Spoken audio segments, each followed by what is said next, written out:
Ladies and gentlemen, welcome to tonight's showcase. A reading of The Dunwich Horror by H.P. Lovecraft.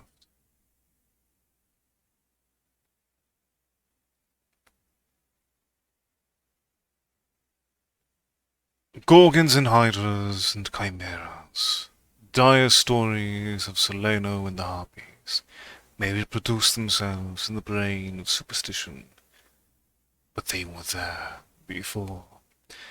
They are transcripts, types. The archetypes are in us, and eternal.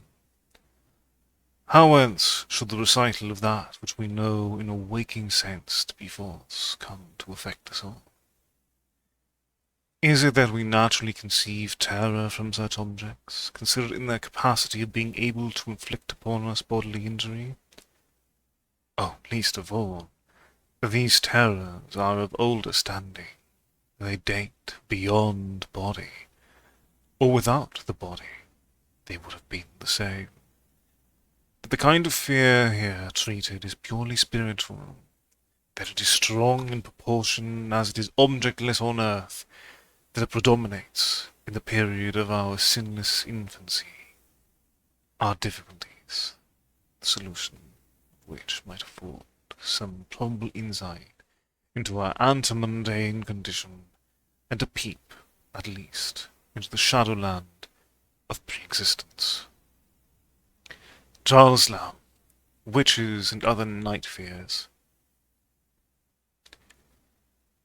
When a traveller in north-central Massachusetts takes the wrong fork at the junction of the Aylesbury Pike, just beyond Dean's Corners, he comes upon a lonely and curious country.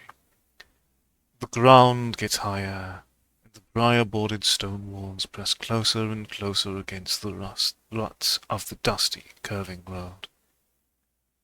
The trees of the frequent forest beds seem too large, and the wild weeds, brambles, and grasses attain a luxuriance not often found in settled regions.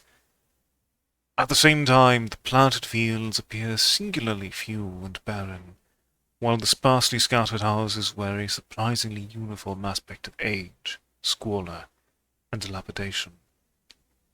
Without knowing why, one hesitates to ask directions from the gnarled solitary fingers spied now and then on crumbling doorsteps or on the sloping, rock-strewn meadows. Those fingers are so silent and furtive that one feels somehow confronted by forbidden things, with which it would be better to have nothing to do. When a rise in the road brings the mountains in view above the deep woods, the feeling of strange uneasiness is increased. The summits are too rounded and symmetrical to give a sense of comfort, naturalness. Sometimes the sky silhouettes, with especial clearness, the queer circles of tall stone pillars with which most of them are crowned. Gorges and ravines of problematical depth intersect the way, and the crude wooden bridges always seem of dubious safety. When the road dips again, there are stretches of marshland that one instinctively dislikes, and indeed almost fears, at evening when unseen whippoorwills chatter and the fireflies come out in abnormal profusion to dance to the raucous, creepily insistent rhythms of stridently piping bullfrogs. The thin, shining line of the Miskatonic's upper reaches has an oddly serpent-like suggestion as it winds close to the feet of the doomed hills among which it rises. As the hills draw nearer, one heeds their wooded sides more than their stone-crowned tops. Those sides loom up so darkly and precipitously that one wishes they would keep their distance. But there is no road by which to escape them. Across a covered bridge one sees a small village huddled between the stream and the vertical slope of round mountain, and wonders at the cluster of rotting gambrel roofs bespeaking an earlier architectural period than that of the neighbouring region. It is not reassuring to see on a closer glance that most of the houses are deserted and falling to ruin, and that the broken steepled church now harbours the one slovenly mercantile establishment of the hamlet.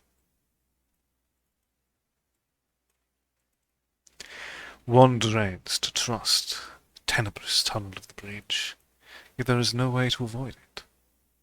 Once across, it is hard to prevent the impression of a faint, malign odour about the village street, as of the massed mould and decay of centuries. It is always a relief to be clear of the place, and to follow the narrow road around the base of the hills and across the level country beyond till it rejoins the Aylesbury Pike.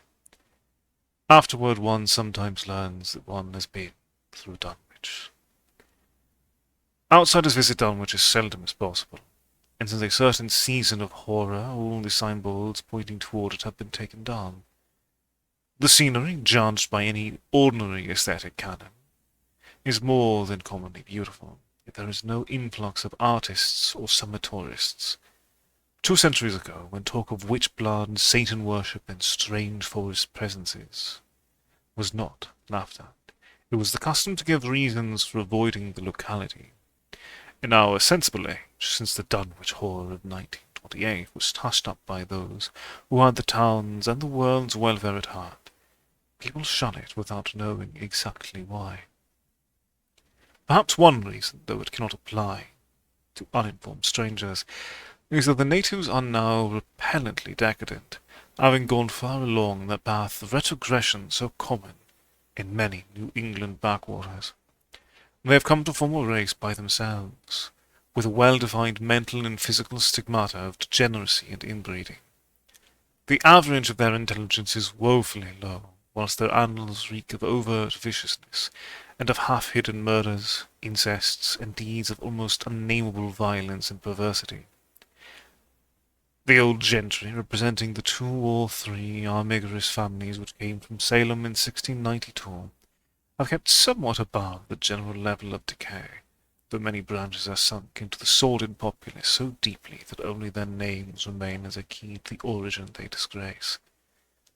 Some of the Whateleys and Bishops still send their eldest sons to Harvard and Miskatonic, though those sons seldom return to the mouldering gambrel roofs under which they and their ancestors were born.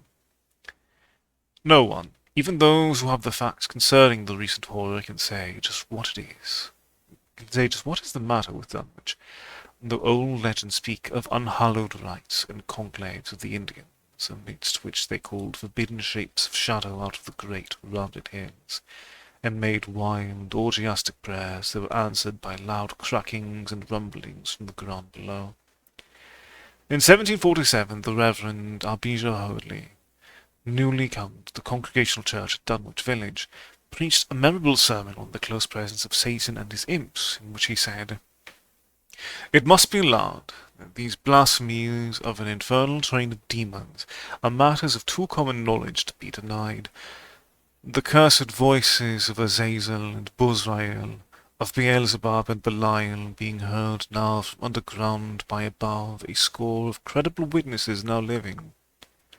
I myself did not more than a fortnight ago catch a very plain discourse of evil powers on the hill behind my house, wherein there were rattling and rolling, groaning, screeching and hissing, such as no things of this earth could raise up, and which must needs have come from those caves that only black magic can discover, and only the devil unlock."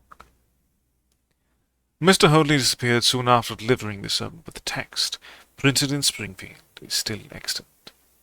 Noises in the hills continue to be reported from year to year, and still form a puzzle to geologists and physiographers. Other traditions tell of foul odours near the hill-crowning circles of stone pillars, and of rushing, airy presences to be heard faintly at certain hours from stated points at the bottom of the great ravines. While still others try to explain the Devil's Hob Yard, a bleak, blasted hillside where no tree, shrub, or grass blade will grow. Then, too, the natives are mortally afraid of the numerous whippoorwills which grow vocal on warm nights, It is vowed the birds are psychopomps lying in wait for the souls of the dying, and that they time their eerie cries in unison with the sufferer's struggling breath. If they can catch the fleeting soul when it leaves the body, they instantly flutter away, tittering in demoniac laughter, but if they fail, they subside gradually into a disappointed silence. These tales, of course, are obsolete and ridiculous, because they come down from very old times. Dunwich is indeed ridiculously old, older by far than any of the communities within 30 miles of it. South of the village one might still spy the cellar walls and chimney of the ancient bishop house, which was built before 1700, whilst the ruins of the mill at the falls, built in 1806, form the most modern piece of architecture to be seen. Industry did not flourish here, and the 19th century factory movement proved short-lived. Oldest of all are the great rings of rough-hewn stone columns on the hilltops, and these are more generally attributed to the Indians than to the settlers. Deposits of skulls and bones found within these circles and around the sizable table-like rock on Sentinel Hill sustained the popular belief that such spots were once the burial places of the Porkentucks, even though many ethnologists, disregarding the absurd improbability of such a theory, persist in believing the remains Caucasian.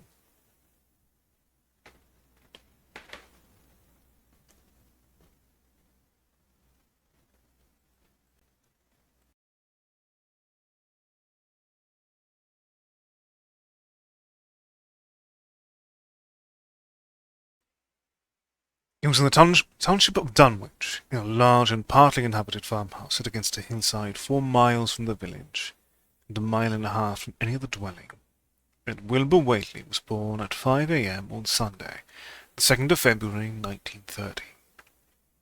This date was recalled because it was Candlemas, people in Dunwich curiously observe under another name, and because the noises in the hills had sounded and all dogs in the countryside had barked persistently throughout the night before. Less worthy of notice was the fact that the mother was one of the decadent Whateleys, a somewhat deformed, unattractive albino woman of 35, living with an aged and half-insane father, about whom the most frightful tales of wizardry had been whispered in his youth. Lavinia Whately had no known husband, but according to the custom of the region made no attempt to disavow the child, concerning the other side of whose ancestry the country folk might, and did, speculate as widely as they chose. On the contrary, she seemed strangely proud of the dark, goatish-looking infant who formed such a contrast to her sickly and pink-eyed albinism, and was heard to mutter many curious prophecies about its unusual powers and tremendous future. Lavinia was one who would be apt to mutter such things, for she was a lone creature given to wandering amidst thunderstorms in the hills, and trying to read the great odorous books which her father had inherited through 2 centuries of Whateleys, and which were fast falling to pieces with age and wormholes. She had never been to school, but was filled with disjointed scraps of ancient lore that old Whately had taught her. The remote farmhouse had always been feared because of old Whately's reputation for black magic, and the unexplained death by violence of Mrs. Whately when Lavinia was 12 years old had not helped to make the place popular.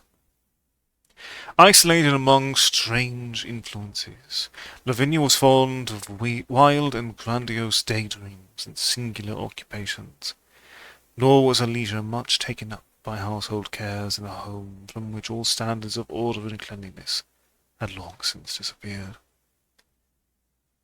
There was a hideous screaming which echoed above even the hill noises and the dogs barking on the night Wilbur was born, but no known doctor or midwife presided at his coming. Neighbours knew nothing of him till a week afterward, when old Whately drove his sleigh through the snow into Dunwich village, and discoursed incoherently to the group of loungers at Osborne's general store. There seemed to be a change in the old man, an added element of furtiveness in the clouded brain which subtly transformed him from an object to a subject of fear. Though he was not one to be perturbed by any common family event, amidst it all he showed some trace of the pride later noticed in his daughter, and what he said, the child's paternity was remembered by many of his hearers years afterward. I don't care what folks think. If Lavini's boy looked at his pa, he wouldn't look nothing like you expect. You needn't think the only folks the folks hereabouts. Lavini's read some, has seen some things that most thing you only tell about. I calculate her man is as good a husband as he can find on the side of Aylesbury. And if you knowed as much about the hills as I do, you wouldn't ask no better church wedding nor hearing. Let me tell you something. Some day you folks'll hear a child of Lavinia's a calling its father's name on the top of Sentinel Hill. The only persons who saw Wilbur during the first month of his life were old Zechariah Whately, of the undecayed Whateleys, and Earl Sawyer's common-law wife, Mamie Bishop. Mamie's visit was frankly one of curiosity, and her subsequent tales did justice to her observations, but Zechariah came to lead a pair of Alderney cows, which old Whately had bought of his son Curtis. This marked the beginning of a course of cattle buying on the part of small Wilbur's family, which ended only in 1928, when the Dunwich horror came and went. Yet at no time did the ramshackle Whately barn seem overcrowded with livestock.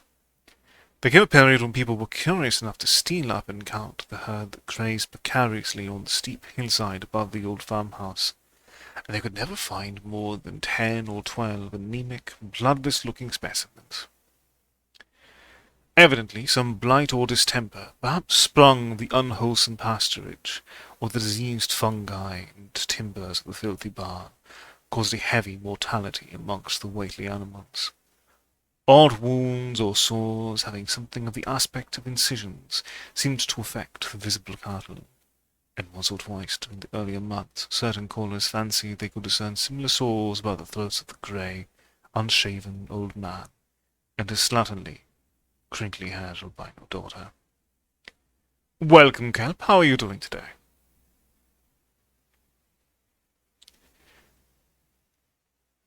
In the spring after Wilbur's birth, Lavinia resumed her customary rambles in the hills, bearing in her misproportioned arms the swarthy child.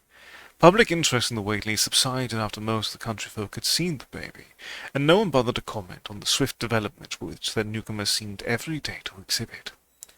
Wilbur's growth was indeed phenomenal, for within 3 months of his birth he had attained a size and muscular power not usually found in infants under a full year of age. His motions and even his vocal sounds showed a restraint and deliberateness highly peculiar in an infant, and no one was really unprepared when, at 7 months, he began to walk unassisted, with falterings which another month was sufficient to remove. It was somewhat after this time, on Halloween, that a great blaze was seen at midnight on the top of Sentinel Hill, where the old table-like stone stands amidst its tumulus of ancient bones. Considerable talk was started. Silas Bishop, of the undecayed bishops, mentioned having seen the boy running sturdily up that hill ahead of his mother about an hour before the blaze was remarked. Silas was rounding up a stray heifer, but he nearly forgot his mission when he fleetingly spied the 2 figures in the dim light of his lantern. They darted almost noiselessly through the underbrush, and the astonished watcher seemed to think they were entirely unclothed. Afterward, he could not be sure about the boy, who may have had some kind of a fringed belt and a pair of dark trunks or trousers on. Wilbur was never subsequently seen alive and conscious without complete and tightly buttoned attire, the disarrangement or threatened disarrangement of which always seemed to fill him with anger and alarm. His contrast with his squalid mother and grandfather in this respect was thought very notable until the horror of 1928 suggested the most valid of reasons. The next January, gossips were mildly interested in the fact that Lavinia's black brat had commenced to talk, at the age of only 11 months. His speech was somewhat remarkable, both because of its difference from the ordinary accents of the region, and because it displayed a freedom from infantile lisping of which many children of 3 or 4 might well be proud. The boy was not talkative, yet when he spoke he seemed to reflect some elusive element, wholly unpossessed by Dunwich and its denizens. And the strangeness did not reside in what he said, or even in the simple idioms he used, but seemed vaguely linked with his intonation or with the internal organs that produced the spoken sounds. His facial aspect, too, was remarkable for its maturity, for though he shared his mother's and grandfather's chinlessness, his firm and precociously shaped nose united with the expression of his large, dark, almost Latin eyes to give him an air of quasi-adulthood and well-nigh preternatural intelligence. He was, however, exceedingly ugly despite his appearance of brilliancy, there being something almost goatish or animalistic about his thick lips, large-pored, yellowish skin, coarse, crinkly hair, and oddly elongated ears. He was soon disliked, even more decidedly than his mother and grandsire, and all conjectures about him were spiced with references to the bygone magic of old Whately, and how the hills once shook when he shrieked the dreadful name of Yog Sothoth, in the midst of a circle of stones, with a great book open in his arms before him. Dogs abhorred the boy, and he was always obliged to take various defensive measures against their barking menace. Meanwhile, old Whately continued to buy cattle without immeasurably increasing the size of his herd.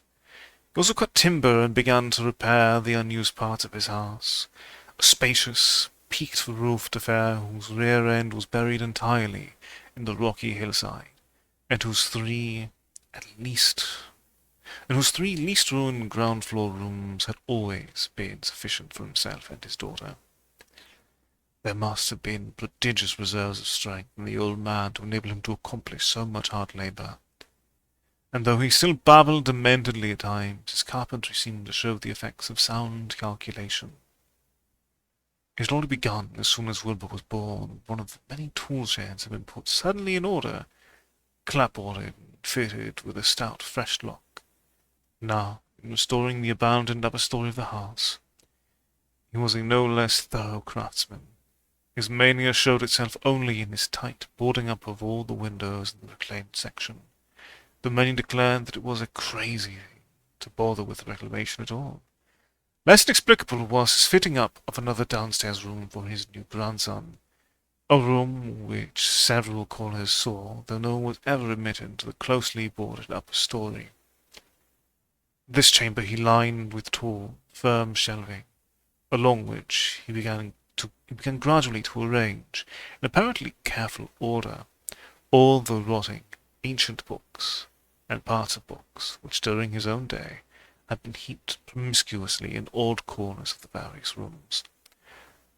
I made some use of them, he would say as he tried to mend a torn black-letter page with paste prepared on the rusty kitchen stove. But the boys fitted to make a better use of them. He'd ought to have them as well sort as he can. They're going to be all of his learning. When Wilbur was a year and 7 months old, in September of 1940, his size and accomplishments were almost alarming. He had grown as large as a child of 4 and was a fluent and incredibly intelligent talker. He ran freely about the fields and hills and accompanied his mother on all of her wanderings. At home he would pore diligently over the queer pictures and charts in his grandfather's books, while old Whately would instruct and catechize him through long, hushed afternoons. By this time the restoration of the house was finished, and those who watched it wondered why one of the upper windows had been made into a solid plank door. It was a window in the rear of the east gable end, close against the hill, and no one could imagine why a cleated wooden runway was built up to it from the ground. About the period of this work's completion, people noticed that the old tool house, tightly locked and windowlessly clapboarded since Wilbur's birth, had been abandoned again. The door swung listlessly open, and when Earl Sawyer once stepped within after a cattle-selling call on old Whately, was quite discomposed by the singular odour he encountered. Such a stench, he averred, as he had never before smelt in all his life except near the Indian circles on the hills, and which could not come from anything sane or of this earth.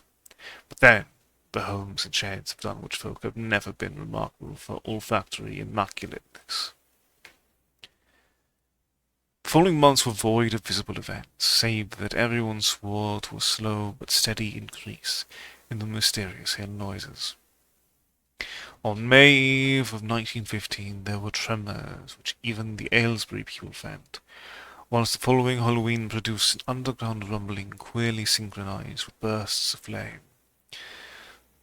them which Whately stones from the summit of Sentinel Hill. Wilbur was growing up uncannily, so that he looked like a boy of 10 as he entered his 4th year. He read avidly by himself now, but talked much less than formerly. A settled taciturnity was absorbing him. For the first time he began to speak specifically of the dawning look of evil in his goatish face. He would sometimes mutter in unfamiliar jargon and chant in bizarre rhythms, which chilled the listener with a sense of unexplainable terror. The aversion displayed toward him by dogs had now become a matter of wide remark, and he was obliged to carry a pistol in order to traverse the countryside in safety. His occasional use of the weapon did not enhance his popularity amongst the owners of canine guardians. The few callers of the house would often find Lavinia alone on the ground floor, while odd cries and footsteps resounded in the boarded-up second story. She would never tell what her father and the boy were doing up there, though once she turned pale and displayed an abnormal degree of fear when a jocose fish peddler tried the locked door leading to the stairway.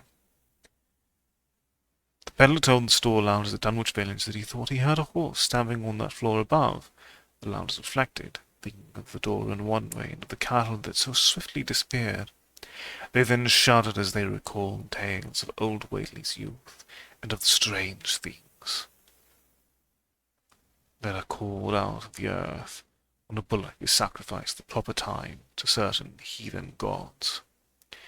It had for some time been noticed that dogs had begun to hate and fear the whole Whately place as violently as they hated and feared young Wilbur personally.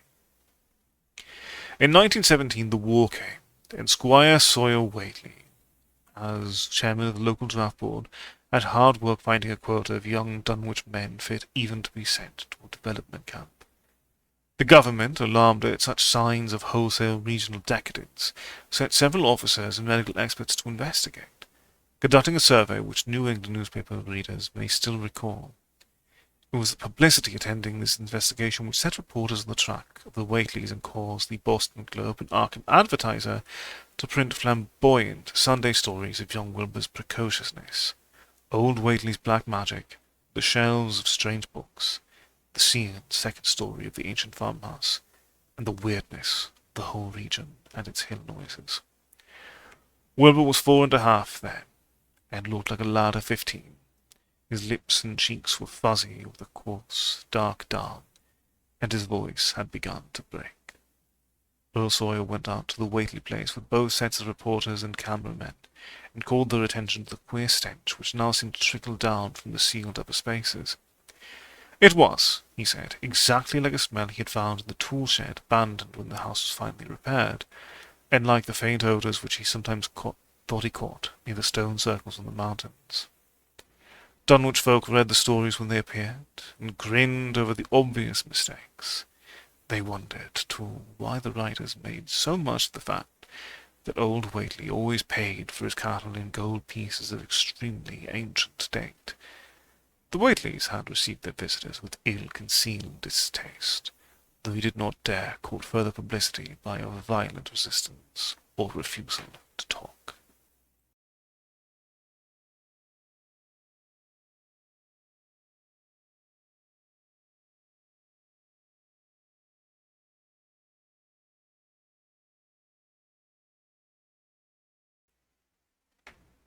For a decade, the annals of the Whateleys sink indistinguishably into the general life of a morbid community, used to their queer ways, and hardened to their May Eve and All Hallows orgies.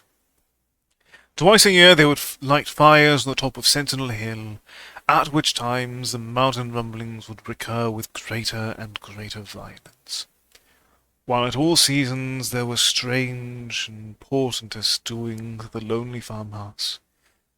In the course of time, callers professed to hear sounds in the sealed upper story, even when all the family were downstairs. And they wondered how swiftly, or how lingeringly a cow or bullock was usually sacrificed. There was talk of a complaint to the Society for the Prevention of Cruelty to Animals, but nothing ever came of it, since Dunwich folk are never anxious to call the outside world's attention to themselves. About 1923, when Wilbur was a boy of 10, whose mind, voice, stature, and bearded face gave all the impressions of maturity, a second great siege of carpentry went on at the old house. It was all inside the sealed upper part, and from bits of discarded lumber people concluded that the youth and his grandfather had knocked out all of the partitions and even removed the attic floor, leaving only one vast open void between the ground story and the peaked roof. They had torn down the great central chimney, too, and fitted the rusty range with a flimsy outside tin stovepipe. In the spring after this event, old Whately noticed the growing number of whippoorwills that would come out of Cold Spring Glen to chirp under his window at night. He seemed to regard the circumstance as one of great significance, and told the loudest at Osborne's that he thought his time had almost come. "They whistle just in tune with my breathing now," he said, "and I guess they're getting ready to catch my soul. They know it's a-going out, and don't calculate to miss it. You'll know, boys, and after you'll know, boys, after I'm gone, whether they get me or not. If they do, they'll keep us singing and laughing till the break of day. If they don't, they'll kind of quiet down like. I expect them and the souls they hunts to have some pretty tough tussles sometimes." On Lammas night, 1924, Dr. Houghton of Aylesbury was hastily summoned by Wilbur Whately, who had lashed his one remaining horse through the darkness and telephoned from Osborne's in the village. He found old Whately in a grave state, with a cardiac action and stertorous breathing that told of an end not far off. The shapeless albino daughter and orderly bearded grandson stood by the bedside, whilst from the vacant abyss overhead there came a disquieting suggestion of a rhythmical surging or lapping, as of the waves on some level beach. The doctor, though, was chiefly disturbed by the chattering night birds outside, a seemingly limitless legion of whippoorwills that cried their endless message in repetitions timed diabolically to the wheezing gapes of the dying man. It was uncanny and unnatural. Too much, thought Dr. Houghton, that the whole of the region he had entered so reluctantly in response to the urgent call. Toward 1 o'clock, old Whately gained consciousness and interrupted his wheezing to choke out a few more words to his grandson. "More space, Willie, more space, son. You grows, and that grows faster. It'll be ready to serve you soon, boy. Open up the gates to Yog Sothoth with a long chant that you'll find on page 751 of the complete edition, and then put a match to the prison. A fire from earth can't burn it, nohow." He was obviously quite mad. After a pause, during which the flock of whippoorwills outside adjusted their cries to the altered tempo, while some indications of the strange hill noises came from far off, he added another sentence or two. "Feed it regular, Willie, and mind the quantity, but don't let it grow too fast for the place, for if it busts quarters or gets out afore he opens to Yog Sothoth, it's all over and no use. Only them from beyond can make it multiply and work. Only them, the old uns, as they wants to come back." But speech gave place to gasps again, and Lavinia screamed the way the whippoorwills followed the change. It was the same for more than an hour when the final throaty rattle came. Dr. Houghton drew shrunken lids over the glazing grey eyes. The tumult of birds faded imperceptibly to silence. Lavinia sobbed, but Wilbur only chuckled whilst the hill noises rumbled faintly. "They didn't get him," he muttered in his heavy bass voice. Wilbur was, by this time, a scholar of really tremendous erudition in his one-sided way, and was quietly known by correspondence to many librarians in distant places, where rare and forbidden books of old days are kept. He was more and more hated and dreaded around Dunwich because of certain youthful disappearances, which suspicion laid vaguely at his door, was always able to silence inquiry through fear or use of that fund of old-time gold which still, as in his grandfather's time, went forth regularly and increasingly for cattle buying. He was now tremendously mature of aspect, and his height, having reached the normal adult limit, seemed inclined to wax beyond that figure. In 1925, when a scholar correspondent from Miskatonic University called upon him one day and departed pale and puzzled, he was fully 6 3/4 feet tall. Through all the years Wilbur had treated his half-deformed albino mother with a growing contempt, finally forbidding her to go to the hills with him on May Eve and Hallowmas, and in 1926 the poor creature complained to Mamie Bishop of being afraid of him. "There's more about him as I knows than I can tell you, Mamie," she said, "and nowadays there's more nor what I know myself. I vow for God, I don't know what he wants, nor what he's a-trying to do." That Halloween the hill noises sounded louder than ever, and fire burned on Sentinel Hill as usual. People paid more attention to the rhythmical screaming of vast flocks of unnaturally belated whippoorwills which seemed to be assembled near the unlighted Whately farmhouse. After midnight their shrill notes burst into a kind of pandemoniac cachinnation which filled all the countryside, and not until dawn did they finally quiet down. They vanished, hurrying southward where they were fully a month overdue. What this meant no one could quite be certain till later. None of the country folk seemed to have died, but poor Lavinia Whately, twisted albino, was never seen again. In the summer of 1927, Wilbur repaired 2 sheds in the farmyard and began moving his books and effects out to them. Soon afterward, Earl Sawyer told the Louders at Osborne's that more carpentry was going on in the Whately farmhouse. Wilbur was closing all the doors and windows on the ground floor, and seemed to be taking out partitions as he and his grandfather had gone upstairs 4 years before. He was living in one of the sheds, and Sawyer thought he seemed unusually worried and tremulous. People generally suspected him of knowing something about his mother's disappearance, and few ever approached his neighborhood now. His height had increased to more than 7 feet, and showed no signs of ceasing its development. The following winter brought an event no less strange than Wilbur's first trip outside the Dunwich region.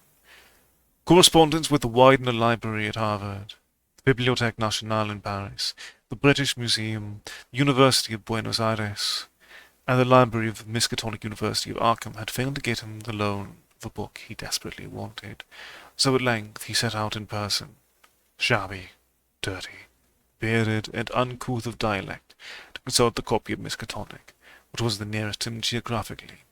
Almost 8 feet tall and carrying a cheap new valise from Osborne's general store, this dark and goatish gargoyle appeared one day in Arkham in quest of the dreaded volume kept under lock and key at the college library, the hideous Necronomicon of the mad Arab Abdul al-Hazred, in Olaus Wormius' Latin version, as printed in Spain in the 17th century. He had never seen a city before, but had no thought save to find his way to the university grounds, where, indeed, he passed heedlessly by the great white-fanged watchdog that barked with unnatural fury and enmity, and tugged frantically at its stout chain. Wilbur had with him the priceless but imperfect copy of Dr. Dee's English version, which his grandfather had bequeathed him, and upon receiving access to the Latin copy, he at once began to collate the 2 texts, with the aim of discovering a certain passage which would have come on the 751st page of his own defective volume. This much he could not civilly refrain from telling the librarian. The same erudite Henry Armitage, A.M. Miskatonic, Ph.D. Princeton, Lit.D. Johns Hopkins, who had once called at the farm, and who now politely plied him with questions.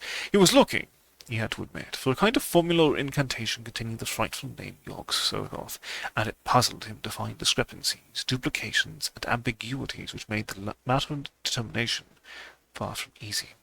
As he copied the formula, he finally chose. Dr. Armitage looked involuntarily over his shoulder at the open pages, the left-hand one of which, in the Latin version, contained such monstrous threats to the peace and sanity of the world. Nor is it to be thought, ran the text as Armitage mentally translated it, that man is either the oldest or the last of earth's masters, or that the common bulk of life and substance walks alone. The old ones were, the old ones are, and the old ones shall be, not in the spaces we know, but between them. They walk serene and primal, undimensioned and to us unseen. Yog-Sothoth knows the gate. Yog-Sothoth is the gate. Yog-Sothoth is the key and guardian of the gate. Past, present, future, all are one in Yog-Sothoth. He knows where the old ones broke through of old, and where they shall break through again. He knows where they have trod earth's fields, and where they still tread them, and why no one can behold them as they tread.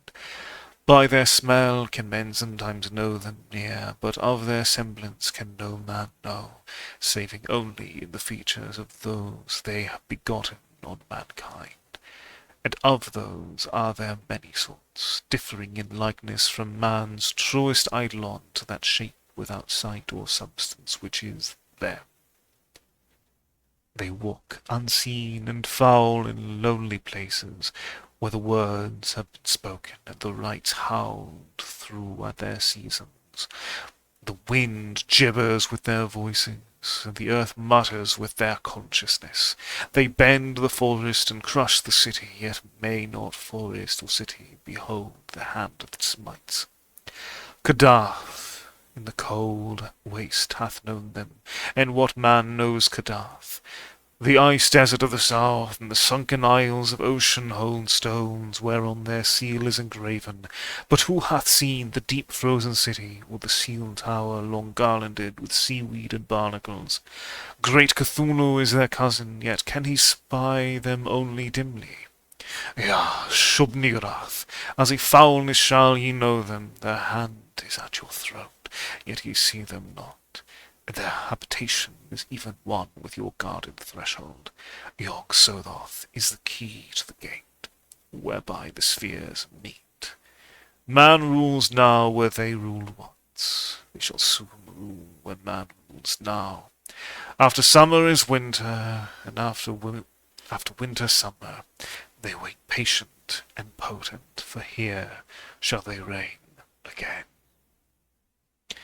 Armitage, associating what he was reading with what he had heard of Dunwich and its brooding presences, and of Wilbur Whately and his dim, hideous aura that stretched from a dubious birth to a cloud of probable matricide, felt a wave of fright as tangible as a draught of the tomb's cold clamminess.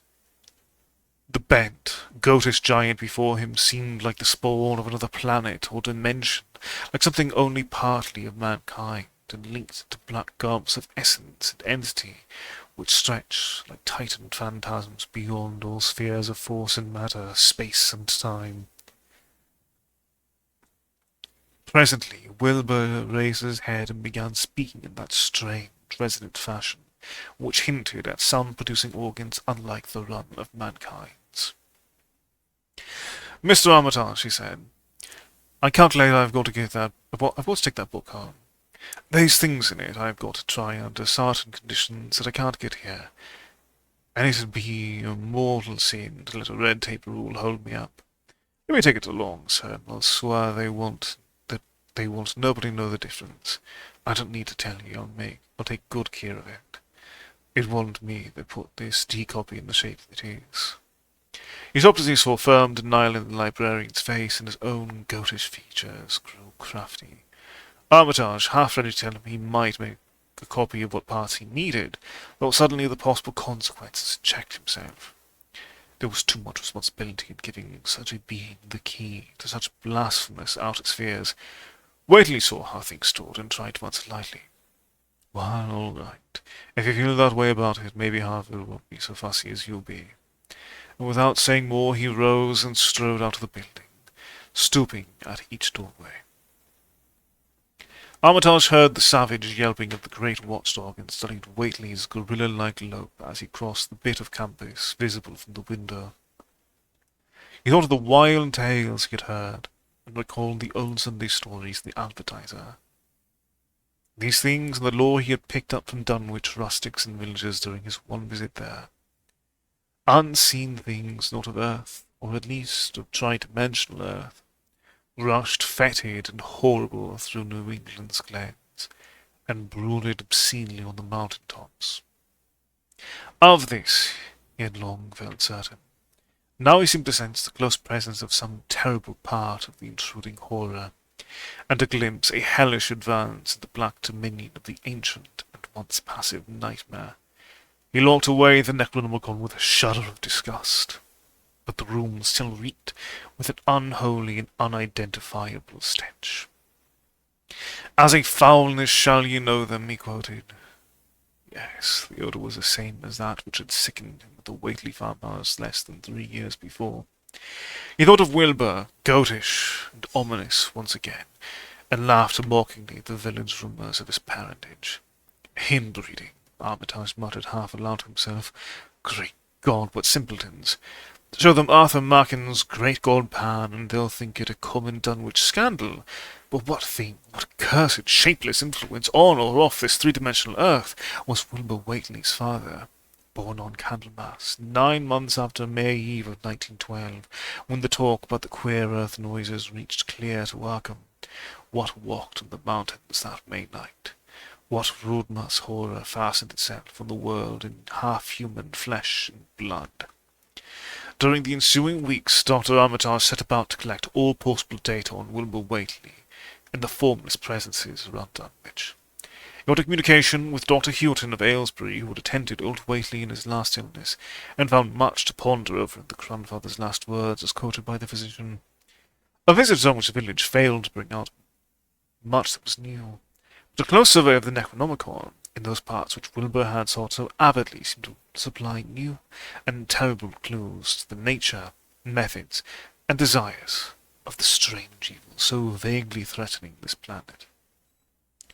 Talks with several students of archaic lore in Boston, and letters to many others elsewhere gave me growing amazement, which passed slowly through varied degrees of alarm to a state of really acute spiritual fear.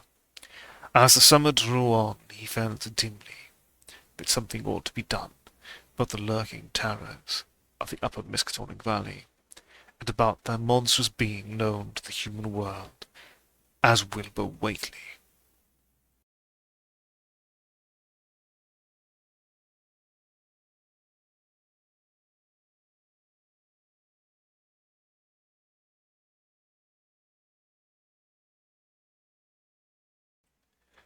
The Dunwich Hall itself came between Lammas and Equinox in 1928, and Dr. Armitage was among those who witnessed its monstrous prologue. He had heard, meanwhile, of Whately's grotesque trip to Cambridge, and of his frantic efforts to borrow a copy from the Necronomicon at the Widener Library. Those efforts had been in vain, since Armitage had issued warnings of the keenest intensity to all librarians having charge of the dreaded volume. Wilbur had been shockingly nervous at Cambridge, anxious for the book, yet almost equally anxious to get home again, as if he feared the results of being away long. Early in August, the half-expected outcome developed, and in the small hours of the 3rd, Dr. Armitage was wakened suddenly by the wild, fierce cries of the savage watchdog on the college campus. Deep and terrible, the snarling, half-mad growls and barks continued, always in mounting volume, and with hideously significant pauses. Then there rang out a scream from a wholly different throat, such a scream as roused half the sleepers of Arkham and haunted their dreams ever afterward. Such a scream as could come from no being born of earth, or wholly of earth. Armitage, hastening into some clothing and rushing across the street and lawn to the college buildings, saw that others were ahead of him, and heard the echoes of a burglar alarm still shrilling from the library. An open window showed black and gaping in the moonlight, What had come had indeed completed its entrance, for the barking and the screaming, now fast fading into a mixed low growling and moaning, proceeded unmistakably from within. Some instinct warned Armitage that what was taking place was not a thing for unfortified eyes to see, so he brushed back the crowd with authority as he unlocked the vestibule door. Among the others he saw Professor Warren Rice, Dr. Francis Morgan, men to whom he untold some of his conjectures and misgivings, and these two he motioned to accompany him inside. The inward sounds, except for a watchful, droning whine from the dog, had by this time quite subsided. But Armitage now perceived with a sudden start that a loud chorus of whippoorwills among the shrubbery had commenced, a damnably rhythmical piping, as if in unison with the last breaths of a dying man. The building was full of a frightful stench, which Dr. Armitage knew too well, and the three men rushed across the hall to the small genealogical reading room whence the low whining came. For a second nobody dared to turn on the light. Then Armitage summoned up his courage and snapped the switch. One of the three, it is not certain which, shrieked aloud at what sprawled before them among disordered tables and overturned chairs. Professor Rice declares that he wholly lost consciousness for an instant, though he did not stumble or fall. The thing that lay half-bent on its side in a fetid pool of greenish-yellow ichor and tarry stickiness was almost 9 feet tall, and the dog had torn off all the clothing and some of the skin. It was not quite dead, but twitched silently and spasmodically, while its chest heaved in monstrous unison with the mad piping of the expectant whippoorwills outside. Bits of shoe leather and fragments of apparel were scattered about the room, and just inside the window, an empty canvas sack lay where it had evidently been thrown. Near the central desk a revolver had fallen, a dented but undischarged cartridge, later explaining why it had not been fired. The thing itself, however, crowded out all other images of the time. It would be trite and not wholly accurate to say that no human pen could describe it, but one may properly say that it could not be vividly visualized by anyone whose ideas of aspect and contour are too closely bound up with the common life forms of this planet and of the 3 known dimensions. It was partly human beyond a doubt, with very man-like hands and head, and the goatish, chinless face, and the stamp of the Whateleys upon it. But the torso and lower parts of the body were teratologically fabulous, so that only generous clothing could ever have enabled it to walk on Earth unchallenged or uneradicated. Above the waist it was semi-anthropomorphic, though its chest, where the dog's rending paws still rested watchfully, had the leathery, particulated hide of a crocodile or alligator. The back was piebald, with yellow and black, and dimly suggested the squamous covering of certain snakes. Below the waist, though, it was the worst, for here all human resemblance left off in sheer fantasy began. The skin was thickly covered with coarse black fur, and from the abdomen a score of long, greenish-grey tentacles, with red, sucking mouths, protruded limply. The arrangement was odd, and seemed to follow the symmetries of some cosmic geometry unknown to Earth or the solar system. On each of the hips, deep set in a kind of pinkish, ciliated orbit, was what seemed to be a rudimentary eye, whilst in lieu of a tail there depended a kind of trunk or feeler with purple annular markings, and with many evidences of being an undeveloped mouth or throat. The limbs, save for their black fur, roughly resembled the hind legs of prehistoric Earth's giant saurians, and terminated in ridgely veined pads. There were neither hooves nor claws. When the thing breathed, its tail and tentacles rhythmically changed colour, as if from some circulatory cause normal to the non-human side of these ancestry. In the tentacles this was observable as a deepening of the greenish tinge, whilst in the tail it was manifest as a yellowish appearance which alternated with a sickly greyish-white in the spaces between the purple rings. Of genuine blood there was none, only the fetid greenish-yellow ichor which trickled along the painted floor beyond the radius of the stickiness, and left a curious discoloration behind it. As the presence of the three men seemed to rouse the dying thing, it began to mumble without turning or raising its head. Dr. Armitage made no written record of its mouthings, but asserts confidently that nothing in English was uttered. At first the syllables defied all correlation with any speech of earth, but towards the last there came some disjointed fragments evidently taken from the Necronomicon. That monstrous blasphemy in quest of which the thing had perished. These fragments, as Armitage recalls them, had something like Guy, Nagaga, Bug Shogoch, Yog Sothoth, Yog Sothoth.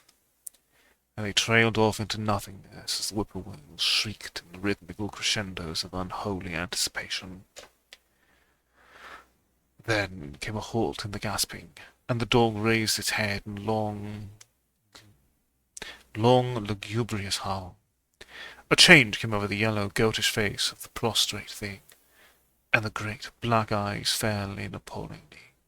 Outside the window, the shrilling of the whippoorwills had suddenly ceased, and above the murmurs of the gathering crowd there came the sound of a panic-struck whirring and fluttering. Against the moon, vast clouds of feathery watchers rose and raced from sight, frantic at that which they had sought for prey.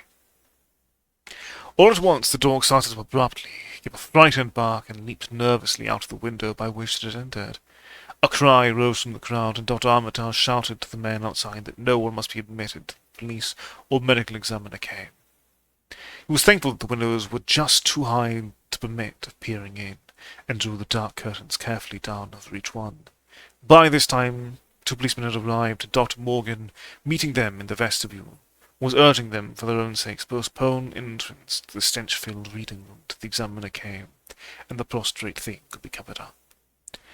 Meanwhile, frightful changes were taking place on the floor. One need not describe the kind and rate of shrinkage and disintegration that occurred before the eyes of Dr. Armitage and Professor Rice, but it is permissible to say that, aside from the external appearance of face and hands, the really human element in Wilbur Whately must have been very small. When the medical examiner came, there was only a sticky, whitish mass on the painted boards, and the monstrous odour had nearly disappeared. Apparently Whately had had no skull or bony skeleton, at least in any true or stable sense. He had taken, somewhat, after his unknown father. Yet all this was only the prologue of the actual Dunwich horror. Formalities were gone through by bewildered officials, abnormal details were duly kept from press and public, and men were sent to Dunwich and Aylesbury to look up property and notify any who might be heirs of the late Wilbur Whately. They found the countryside in great agitation, both because of the growing rumblings beneath the domed hills and because of the unwanted stench and the surging, lapping sounds which came increasingly from the great empty shell formed by Whately's boarded-up farmhouse.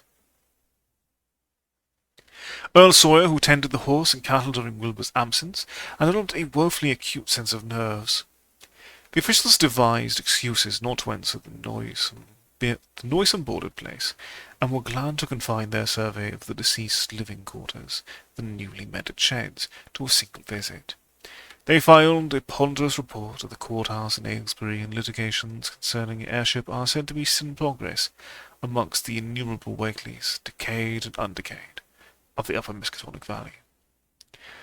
An almost interminable manuscript in strange characters written in a huge letter and adjudged a sort of diary, as the spacing, the variations in ink and penmanship presented a baffling puzzle to those who found it on the old bureau which served as its owner's desk.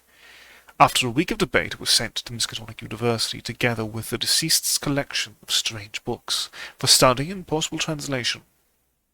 But even the best linguists soon saw that it was not likely to be unriddled with ease. No trace of the ancient gold with which Wilbur and old Whately always paid their debts has yet been discovered.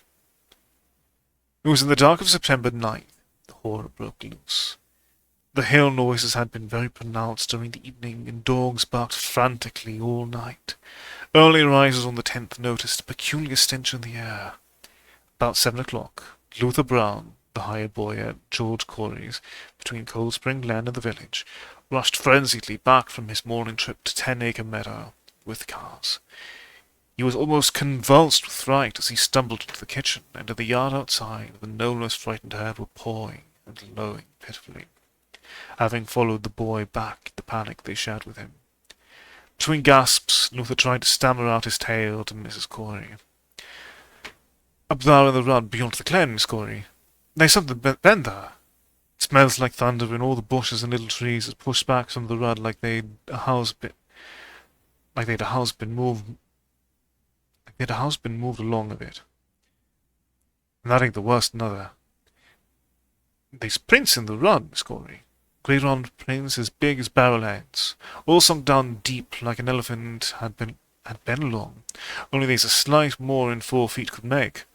I looked at one or two before I run, and I see everyone was covered with lines spreading out from one place, as if big palm leaf fans, twicked or 3 times as big as any theirs, had have been pounded down into the rod, and the smell was awful, like what is around Wizard Whately's old house." Here he faltered and seemed to shiver afresh with the fright that had set him flying home. Mrs. Corey, unable to extract more information, began telephoning the neighbours, thus starting on its rounds the overt of panic that heralded the major terrors.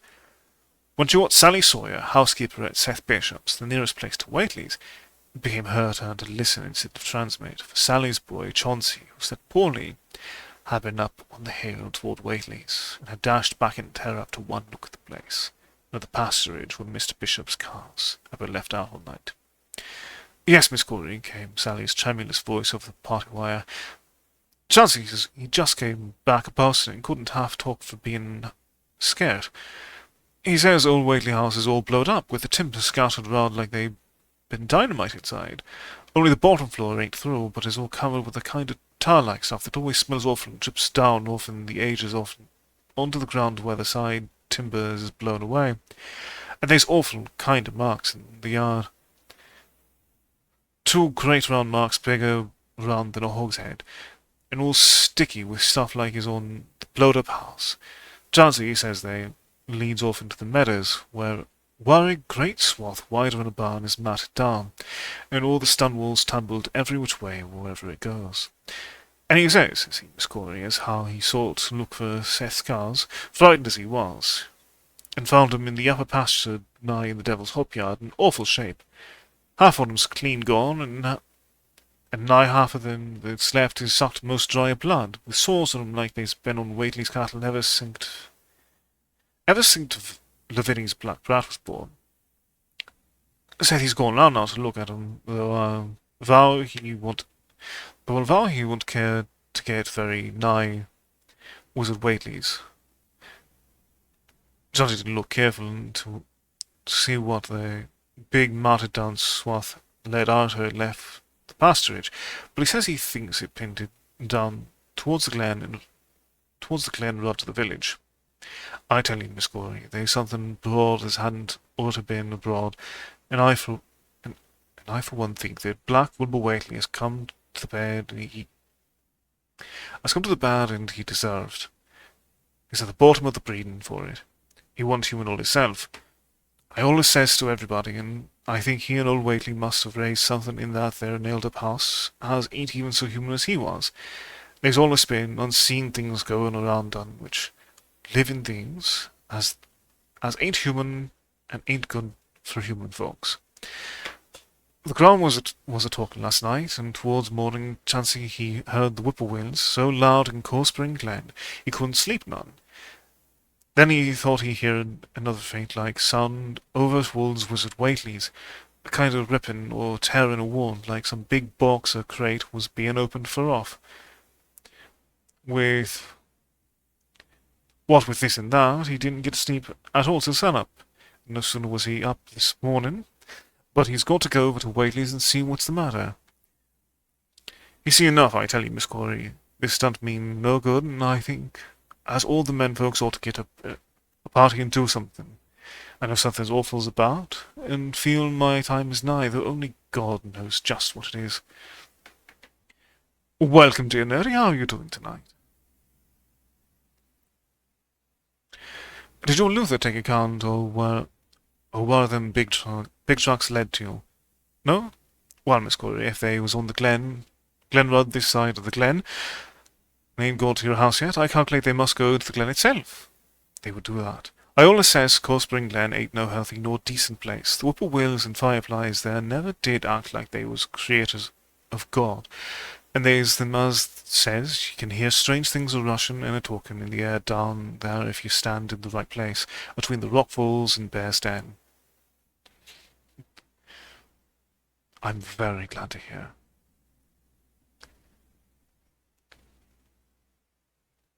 It is always wonderful to know when you're doing well.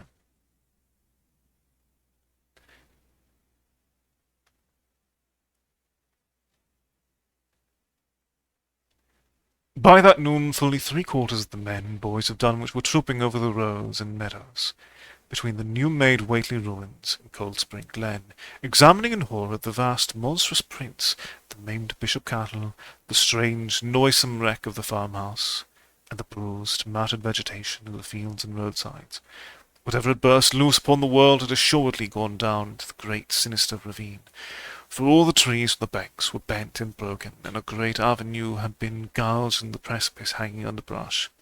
It was as though a house, launched by an avalanche, had slid down through the tangled growths of the almost vertical slope, and from below no sound came, only a distant, undefinable fetor. And it is not to be wondered at that the men prefer to stay on the edge and argue rather than descend and beard the unknown cyclopean horror in its lair. The three dogs that were with the party had barked furiously at first, but seemed cowed and reluctant when near the glen. Someone telephoned the news the Aylesbury transcript, but the editor, accustomed to wild tales from Dunwich, did no more than concoct a humorous paragraph about it, an item soon after reproduced by the Associated Press. That night everyone went home, and every house and barn was barricaded as stoutly as possible. Needless to say, no cattle were allowed to remain in open pasturage. About 2 in the morning, a frightful stench and the savage barking of the dogs awakened the household at Elmer Fry's, on the eastern edge of Cold Spring Glen, and all agreed that they could hear a sort of muffled swishing or lapping sound from somewhere outside. Mrs. Fry proposed telephoning the neighbours, and Elmer was about to agree when the noise of splintering wood burst in upon their deliberations. It came, apparently, from the barn, and was quickly followed by a hideous screaming and stamping amongst the cattle. The dogs slavered and crouched close to the feet of the fear-numbed family. Fry lit a lantern through force of habit, but knew it would be death to go out into that black farmyard. The children and the womenfolk whimpered, kept from screaming by some obscure vestigial instinct of defiance which told them their lives depended on silence. At last the noise of the cattle subsided into a pitiful moaning, and a great snapping, crushing, and crackling ensued. The Frys, huddled together in the sitting-room, did not dare to move until the last echoes died away far down in Cold Spring Glen.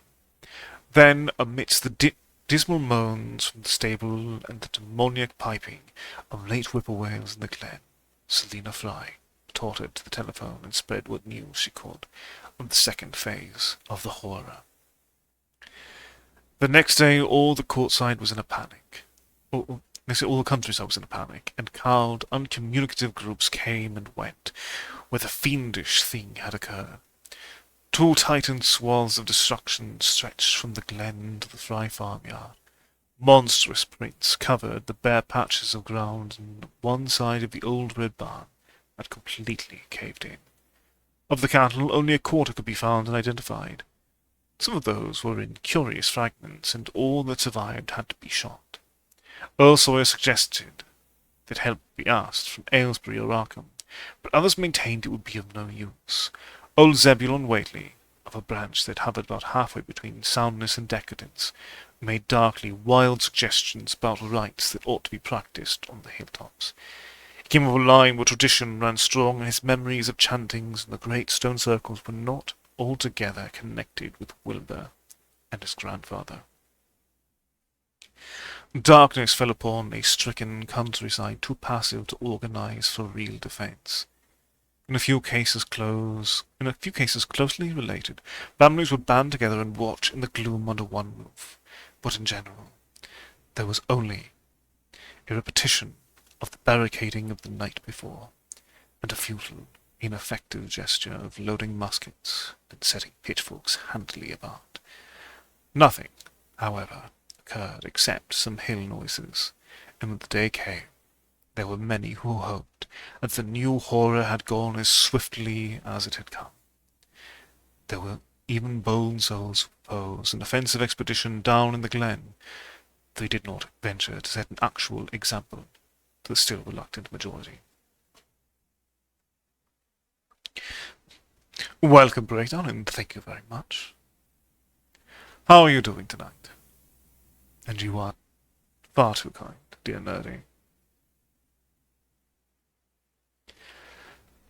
When night came again, the barricading was repeated, but there was less huddling together of families.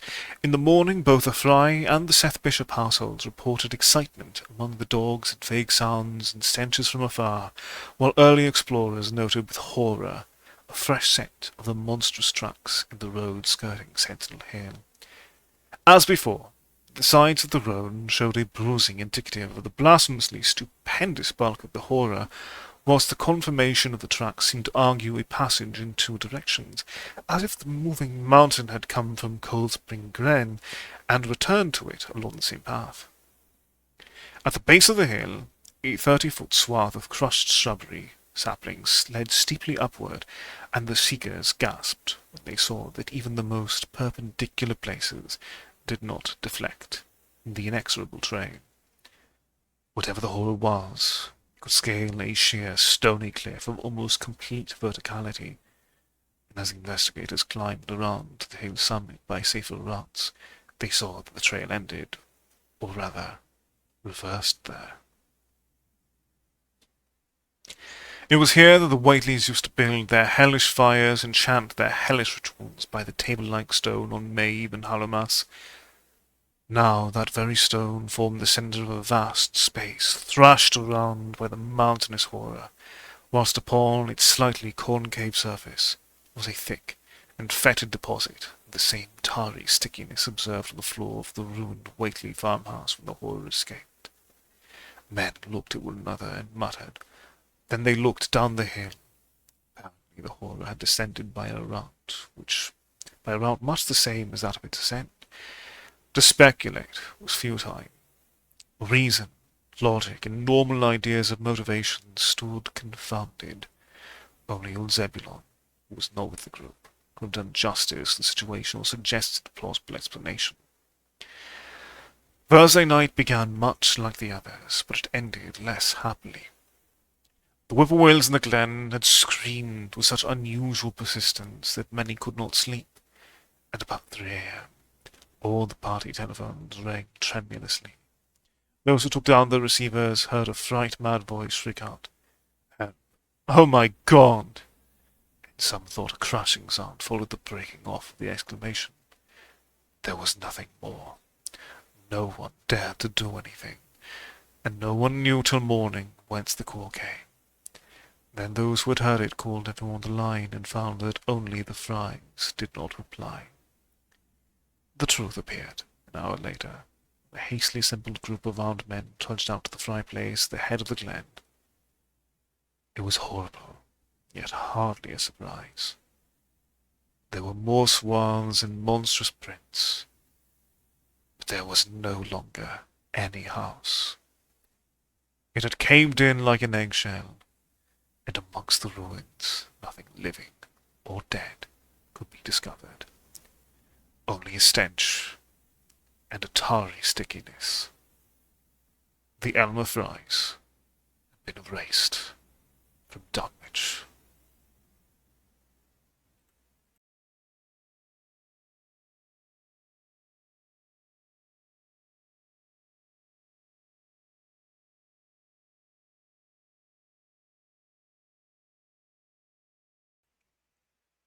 In the meantime, a quieter yet even more spiritually poignant phase of the horror had been blackly unwinding itself behind the closed door of his shelf-lined room in Arkham. The curious manuscript record or diary of Wilbur Whately, delivered to Miskatonic University for translation, had caused much worry and bafflement among the experts in languages both ancient and modern. Its very alphabet, notwithstanding a general resemblance to the heavily shaded Arabic used in Mesopotamia, being absolutely unknown to any available authority, the final conclusion of the linguist was that the text represented an artificial alphabet, giving the effect of a cipher, though none of the usual methods of cryptographic solution seemed to furnish any clue. Even when applied on the basis of every tongue the writer might conceivably have used. The ancient books taken from Whately's quarters, while absorbingly interesting in several cases promising to open up new and terrible lines of research among philosophers and men of science, were of no assistance whatever in this matter. One of them, a heavy tome with an iron clasp, was another unknown alphabet, this one of a very different cast, and resembling Sanskrit more than anything else. The old ledger was at length given wholly into the charge of Dr. Armitage, both because of his peculiar interest in the Whately matter, and because of his wide linguistic learning and skill in the mystical formulae of antiquity and the Middle Ages. Armitage had an idea that the alphabet might be something esoterically used by certain forbidden cults, which have come down from old times, and which have inherited many forms and traditions from the wizard of the Saracenic world. That question, however, he did not deem vital, since it would be unnecessary to know the origin of the symbols if, as he suspected, they were used as a cipher in a modern language. It was his belief that, considering the great amount of text involved, the writer would scarcely have wished the trouble of using another speech than his own, save perhaps in a certain special formula and incantations. Accordingly, he attacked the manuscript with the preliminary assumption that the bulk of it was in English. But Armitage knew, from the repeated failures of his callings, the riddle was a deep and complex one, and that no simple mode of solution could merit even a trial. All through late August he fortified himself with the massed lore of cryptography, drawing upon the fullest resources of his own library, and waiting night after night amidst the arcana of Trithemius's Polygraphia, Jean-Baptista Porta's De Furtivis Literarum Notis, and the Visionaires, Tijd de Chiffre, Falconer's Cryptomanesis, Partefacta, Davis's and Thickness's 18th century treatises, and such fairly modern authorities as Blair von Martin and Kluwer's Cryptographic.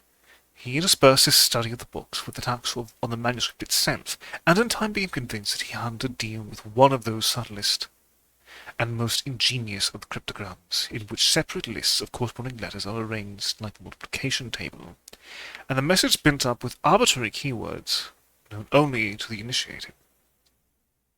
The older authorities seemed rather more helpful than the newer ones, and Armitage concluded that the code of the manuscript was one of great antiquity, no doubt handed down through a long line of mystical experimenters.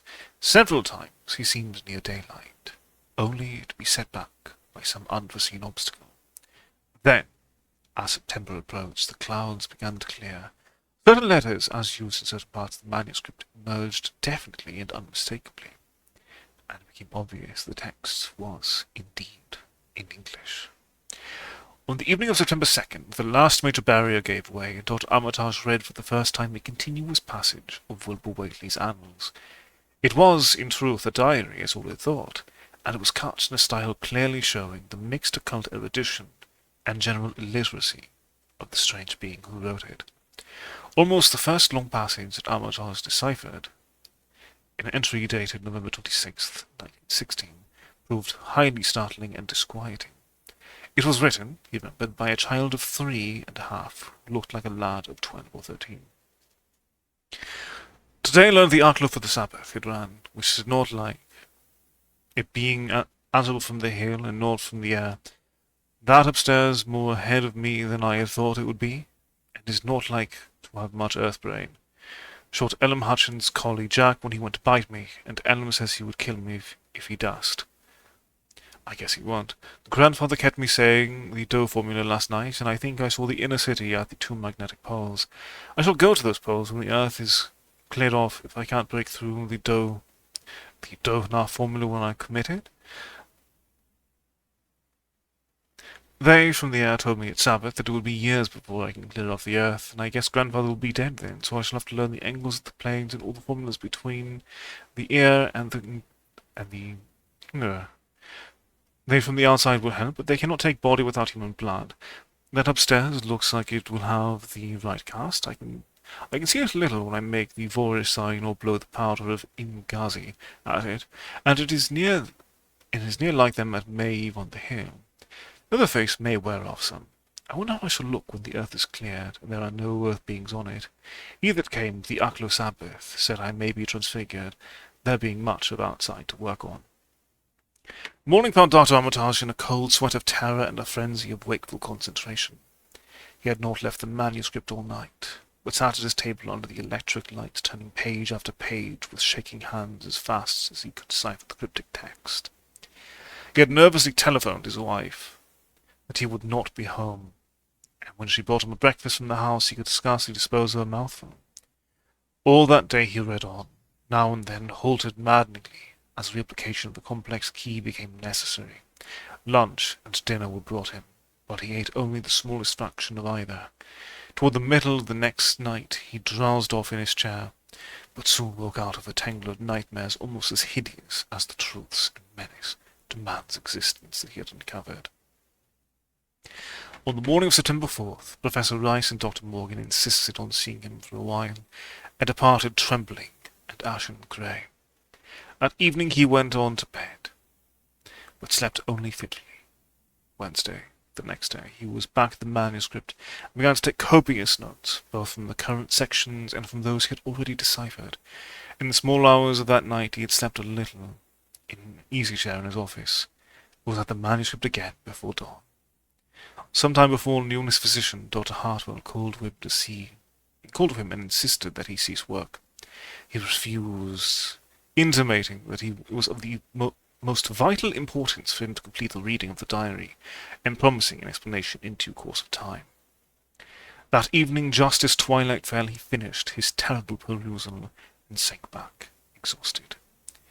His wife, bringing his dinner, found him in a half-comatose state, but he was conscious enough to warn her off with a sharp cry when he saw her eyes wander toward the notes he had taken. Weakly rising, he gathered up the scribbled papers and sealed them all in a great envelope, which he immediately placed in his inside coat pocket. He had sufficient strength to get home, but was so clearly in need of medical aid that Dr. Hartwell was summoned at once. As the doctor put him to bed, he could only mutter over and over again, "But what, in God's name, can we do?" Dr. Armitage slept, but was partly delirious the next day. He made no explanations to Hartwell, but in his calm moments spoke of the imperative need of a long conference with Rice and Morgan. His wilder wanderings were very startling indeed, including frantic appeals that something in a boarded-up farmhouse be destroyed, and fantastic references to some plan for the extirpation of the entire human race, and all animal and vegetable life from the earth by some terrible elder race of beings from another dimension. He would shout the world was in danger, since the elder things wished to strip it and drag it away from the solar system and cosmos of matter, into some other plane or phase of entities from which it had once fallen. Vigintillions of aeons ago. At other times he would call for the dreaded Necronomicon and the Demonolatria of Remisius, in which he seemed hopeful of finding some formula to check the peril he conjured up. Stop them, he would shout. Those Whateleys meant to let them in, and the worst of all is left. Till Rice and Morgan, we must do something. It's a blind business, but I know how to make the powder. Hasn't been fed since the 2nd of August, when Wilbur came here to his death, and at that rate. But Armitage had a sound physique despite his 73 years, and slept off his disorder that night without developing any real fever. He awoke late Friday, clear of head, though sober, with a gnawing fear and tremendous sense of responsibility. Saturday afternoon he felt able to go over to the library and summon Rice and Morgan for a conference, and the rest of that day and evening the three men tortured their brains in the wildest speculation and the most desperate debate. Strange and terrible books were drawn voluminously from the stack shelves and from secure places of storage. Diagrams and formulae were copied with feverish haste and in bewildering abundance. Of skepticism there was none. All three had seen the body of Wilbur Whately as it lay on the floor in a room of that very building, and after that, not one of them could feel even slightly inclined to treat the diary as a madman's raving. Opinions were divided as to notifying the Massachusetts State Police, and the negative finally won. There were things involved which simply could not be believed by those who had not seen a sample, as indeed was made clear during certain subsequent investigations. Late at night, the conference disbanded without having developed a definite plan, but all day Sunday, Armitage was busy comparing formulae and mixing chemicals obtained from the college library. The more he reflected on the hellish diary, the more he was inclined to doubt the efficacy of any material agent in stamping out the entity which Wilbur Whately had left behind him, the earth-threatening entity which, unknown to him, was to burst forth in a few hours and become the memorable Dunwich horror. Monday was a repetition of Sunday with Dr. Armitage, for the task in hand required an infinity of research and experiment. Further consultations of the monstrous diary brought about various changes of plan, and he knew that even in the end, a large amount of uncertainty must remain. By Tuesday, he had a definite line of action mapped out and believed he would try a trip to Dunwich within a week. Then, on Wednesday, the great shock came. Tucked obscurely away in a corner of the Arkham Advertiser was a facetious little item from the Associated Press, telling what a record-breaking monster the bootleg whiskey of Dunwich had raised up. Armitage, half stunned, could only telephone for Rice and Morgan. Far into the night they discussed, and the next day was a whirlwind of preparation on the part of them all.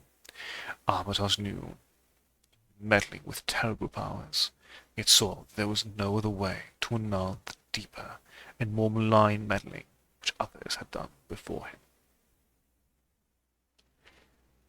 Friday morning, Armitage, Rice, and Morgan set out by motor for Dunwich, arriving at the village about 1 in the afternoon. The day was pleasant, but even in the brightest sunlight, a kind of quiet dread importance seemed to hover about the strangely domed hills and the deep, shadowy ravines of the stricken region.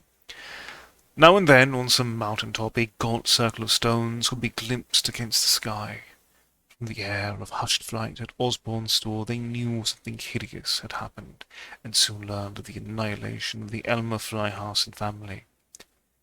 Throughout that afternoon they rode around Dunwich, questioning the natives concerning all that had occurred, and seeing for themselves with rising pangs of horror the dear Fry ruins, with their lingering traces of the tarry stickiness, the blasphemous tracks in the Fry yard, the wounded Seth Bishop cattle, and the enormous swaths of disturbed vegetation in various places. The trail up and down Sentinel Hill seemed to Armitage of most cataclysmic significance, and he looked along the sinister, altar-like stone on the summit. At length the visitors, apprised of a party of state police which had come from Aylesbury that morning in response to the first telephone reports of the Fry tragedy, sent to seek out the officers and compare notes as far as practicable. This, however, they found more easily planned than performed, since no sign of the party could be found in any direction. There had been 5 of them in a car, but now the car stood empty near the ruins in the Fry yard. The natives, all of whom had talked with the policemen, seemed at first as perplexed as Armitage and his companions. Then old Sam Hutchins saw something and turned pale, nudging Fred Farr and pointing to the deep hollow that yawned close by. God, he gasped. I tell them not to go down into the glen, and I never thought nobody'd do it with them tracks and all that smell and the whippoorwills screeching down there in the dark and noonday. A cold shadow ran through the natives and visitors alike, and every ear seemed strained in a kind of instinctive, unconscious listening. Armitage, now that he had actually come upon the horror in its monstrous work, trembled with the responsibility he felt to be his. Night would soon fall, and it was then that the mountainous blasphemy lumbered upon its eldritch course. Negocium perambulant in tenebris. The old librarian rehearsed the formulae he had memorized. He clutched the paper containing the alternative one he had not memorized. He saw that his electric flashlight was in working order. Rice, beside him, took from a valise a metal sprayer of the sort used in combating insects, whilst Morgan uncased the big game rifle on which he relied, despite his calling's warning that no material weapon would be of help. Armitage, having read the hideous diary, knew painfully well what kind of a manifestation to expect, but he did not add to the fright of the Dunwich people by giving any hints or clues. He hoped that it might be conquered without any revelation to the world of the monstrous thing it had escaped. As the shadows gathered, the natives commenced to disperse homeward, anxious to bar themselves indoors despite the President's evidence that all human locks and butts were useless before a force that could bend trees and crush houses when it chose. And they shook their heads at the visitors' plan to stand guard at the Fry ruins near the glen, and as they left, had little expectancy of ever seeing the watchers again.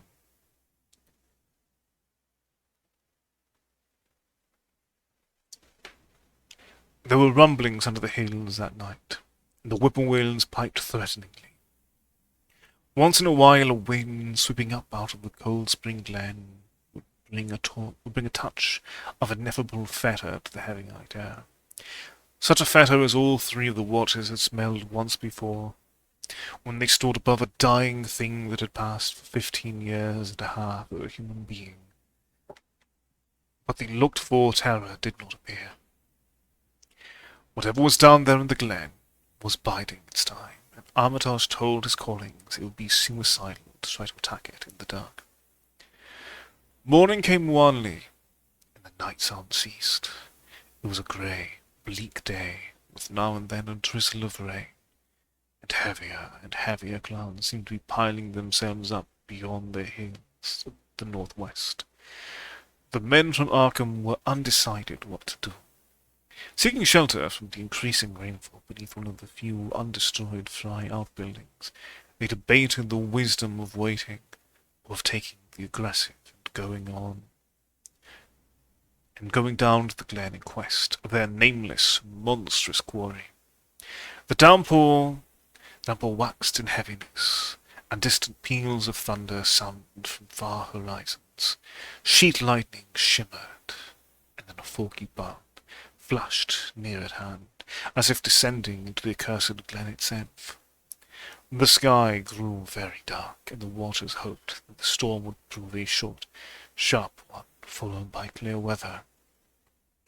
It was still gruesomely dark when, not much over an hour later, a confused babble of voices sounded down the road. Another moment brought to view a frightened group of more than a dozen men, running, shouting, and even whimpering hysterically. Someone in the lead began sobbing out words, and the Arkham men started violently when those words developed a coherent form. "Oh my God," the voice choked out. "It's Cone again, and this time by day. It's out. It's out and moving this very minute, and only the Lord knows when it'll be on us all." The speaker panted into silence, but another took up his message. "Nigh on an hour ago, Zeb Whately was heard on the phone ring, and it was Miss Corey, George's wife, that lives down by the junction.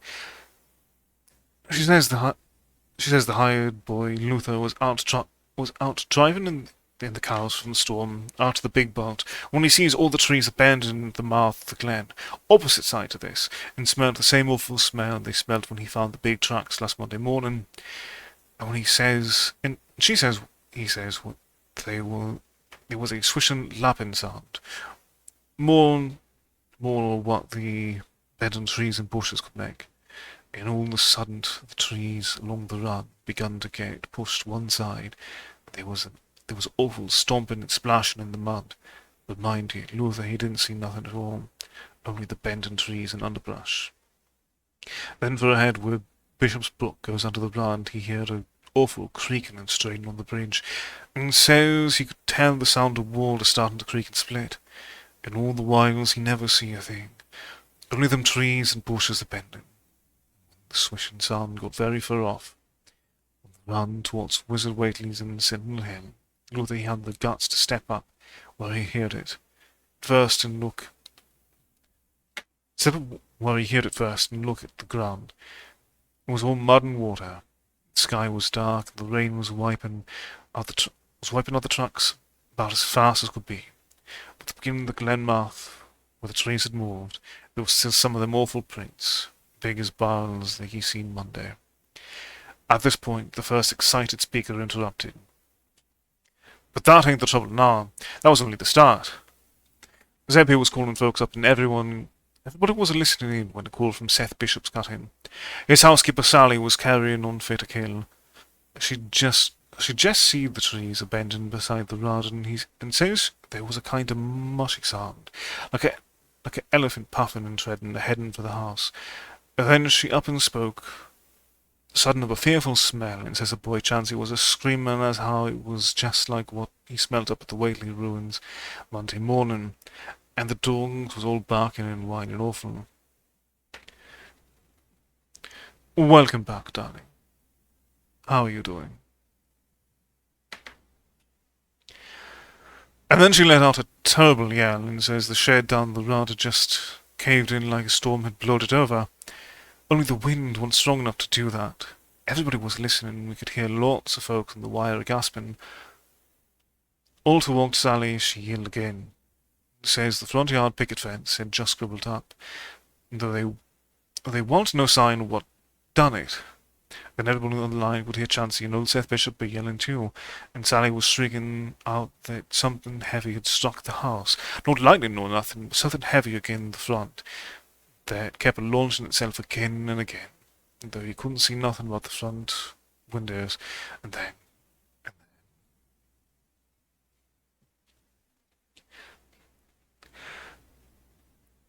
Understandable. Things are going well, though Russian accents do consistently throw me off. I'm doing my best. I am indeed, rest assured. Lines of fright deepened on every face, and Armitage, shaken as he was, had barely poise enough to prompt the speaker. And then, Sally, she yelled out, "Oh, help, the house is caving in," and on the wire we could hear a terrible crash and a whole flock of screaming, just like when Elmer Fry's place was took, only worse.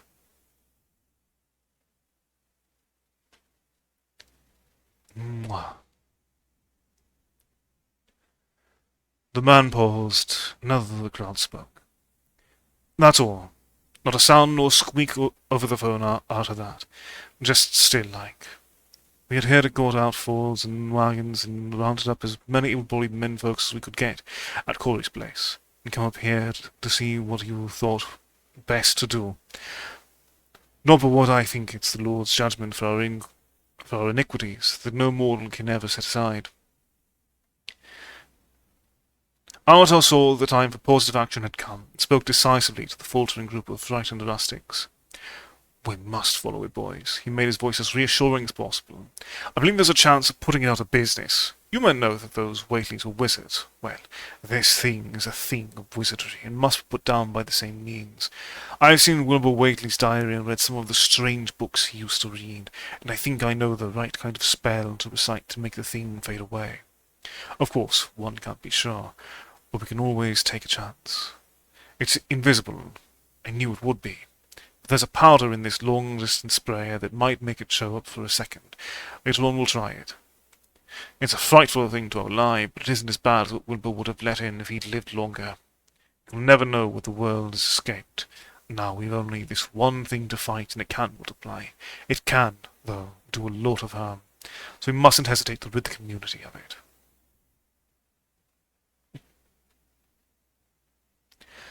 Thank you very much, Ash.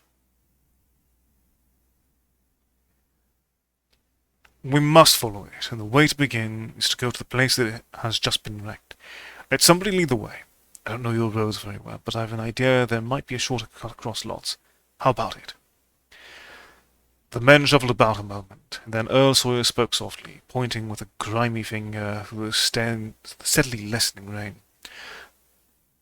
I guess you can get to Seth Bishop's quickest by cutting across the lower meadow here, wading the brook at the low place, and climbing through Currier's mown at the timber lot beyond. That comes out on the upper run mighty nice eths, a little to the side. Armitage, with Rice and Morgan, started to walk in the direction indicated, and most of the natives followed slowly. The sky was growing lighter, and there were signs that the storm had worn itself away. When Armitage inadvertently took a wrong direction, Joe Osborne warned him and walked ahead to show the right one. Courage and confidence were mounting with the twilight of the almost perpendicular wooded hill which lay toward the end of their shortcut, and among whose fantastic ancient trees they had to scramble as if up a ladder with these qualities to a severe test. At length they emerged on a muddy road to find the sun coming out. They were a little beyond the Seth Bishop place, but bent trees and hideously unmistakable tracks showed what had passed by. Only a few moments were consumed in surveying the ruins just around the bend. It was the Fry incident all over again, and nothing dead or living was found on either side of the collapsed shells which had been the Bishop House and barn.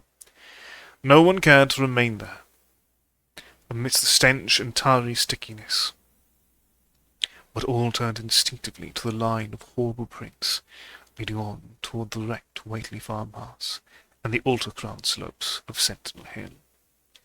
As the men passed the site of Wilbur Whately's abode, they shuddered visibly, and seemed again to mix hesitancy with their zeal. It was no joke tracking down something as big as a house that one could not see, but that had all the vicious malevolence of a demon. Opposite the base of Sentinel Hill, the tracks left the road, and there was a fresh bending and matting visible along the broad swath marking the monster's former route to and from the summit. Armitage produced a pocket telescope of considerable power and scanned the steep green side of the hill. Then he handed the instrument to Morgan, whose sight was keener. After a moment of gazing, Morgan cried out sharply, passing the glass to Earl Sawyer, indicating a certain spot on the slope with his finger.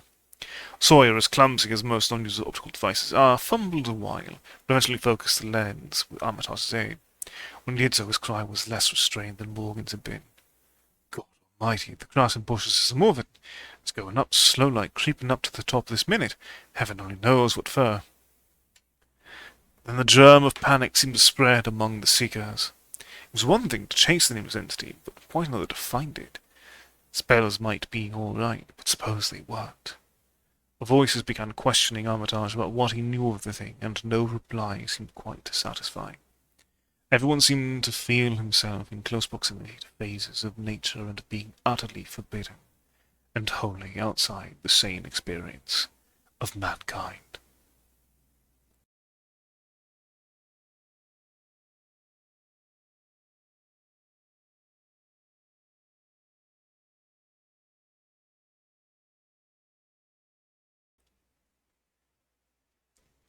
In the end, the three men from Arkham, old white-bearded Dr. Armitage, stocky iron-grey Professor Rice, and lean youngish Dr. Morgan, ascended the mountain alone. After much patient instruction regarding its focusing and use, they left the telescope with a frightened group. They remained in the road, and as they climbed, they were watched closely by those among whom the glass was passed around. It was hard going, and Armitage had to be helped more than once. High above the toiling group, the great swath trembled as its hellish maker repassed with snail-like deliberateness. Then it was obvious that the pursuers were gaining. Curtis Whately, of the Undergate branch, was holding the telescope when the Arkham party detoured radically from the swath. He told the crowd that the men were evidently trying to get to a subordinate peak which overlooked the swath at a point considerably ahead of where the shrubbery was now bending. This indeed proved to be true, and the party was seen to gain the minor elevation only a short time after the invisible blasphemy had passed it. Then Wesley Corey, who had taken the glass, cried out that Armitage was adjusting the sprayer which Rice held, and something must be about to happen. The crowd stirred uneasily, recalling that this sprayer was expected to give the unseen horror a moment of visibility. 2 or 3 men shut their eyes, but Curtis Whately snatched back the telescope and strained his vision to the utmost.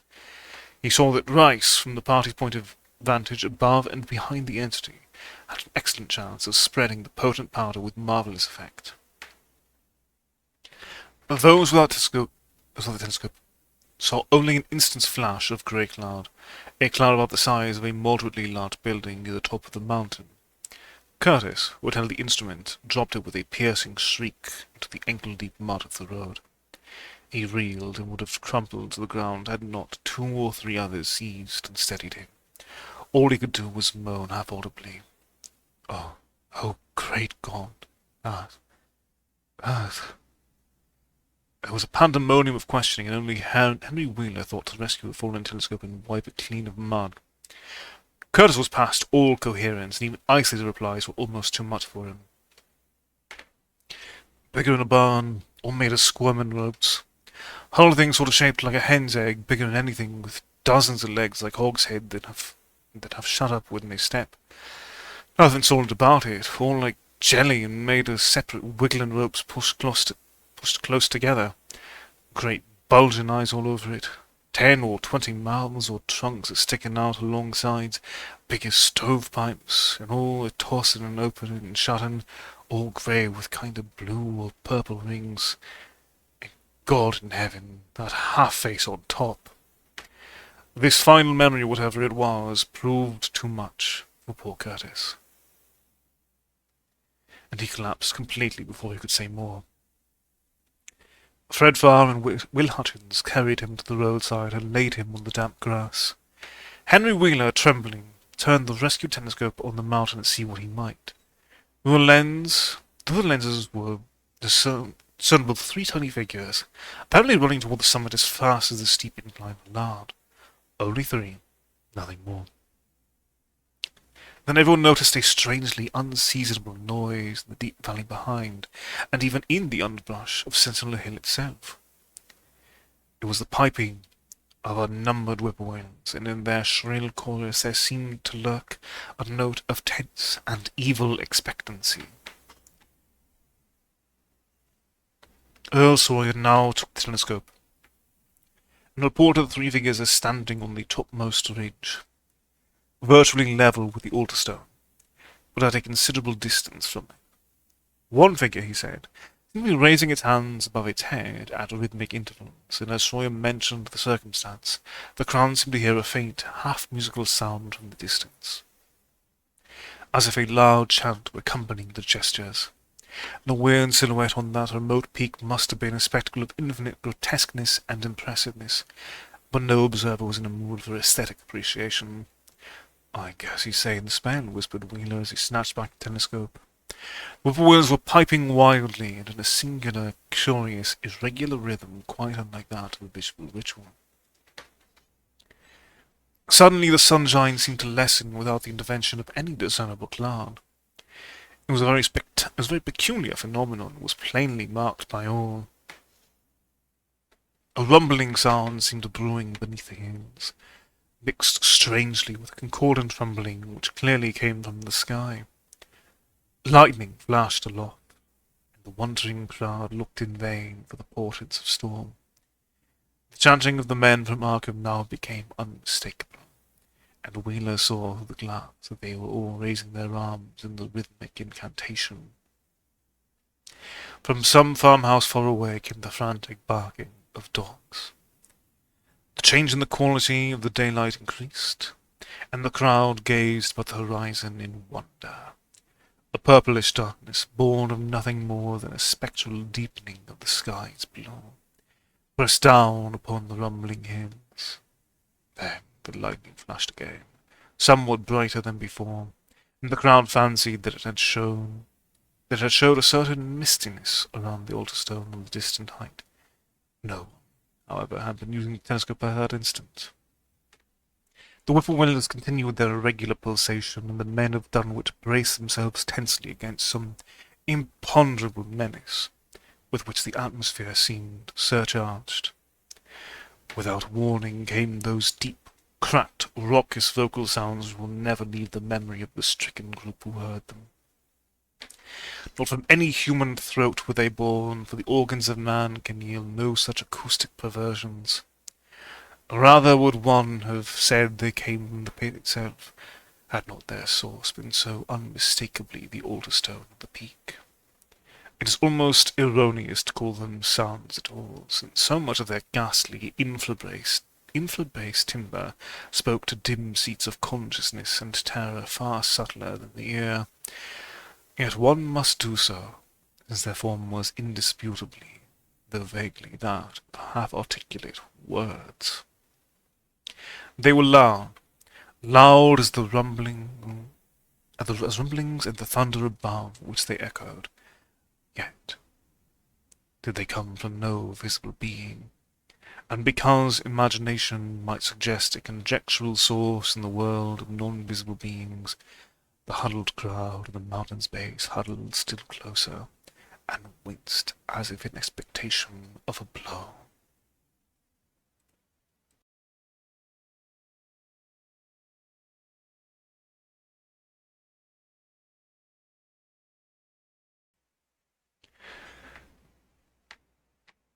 Gnai, Gnai,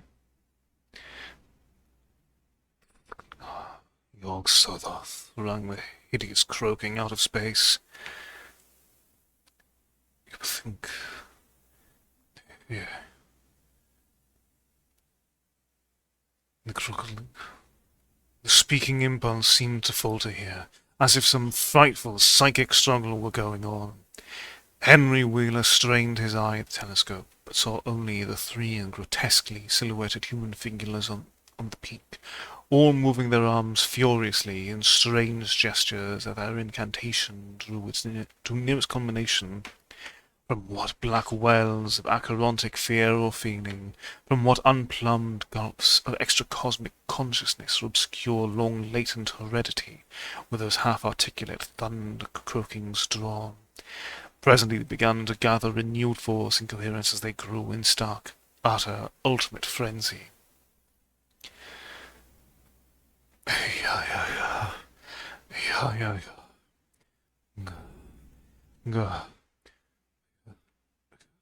Help! Father! Father! Yog Sothoth! But that was all.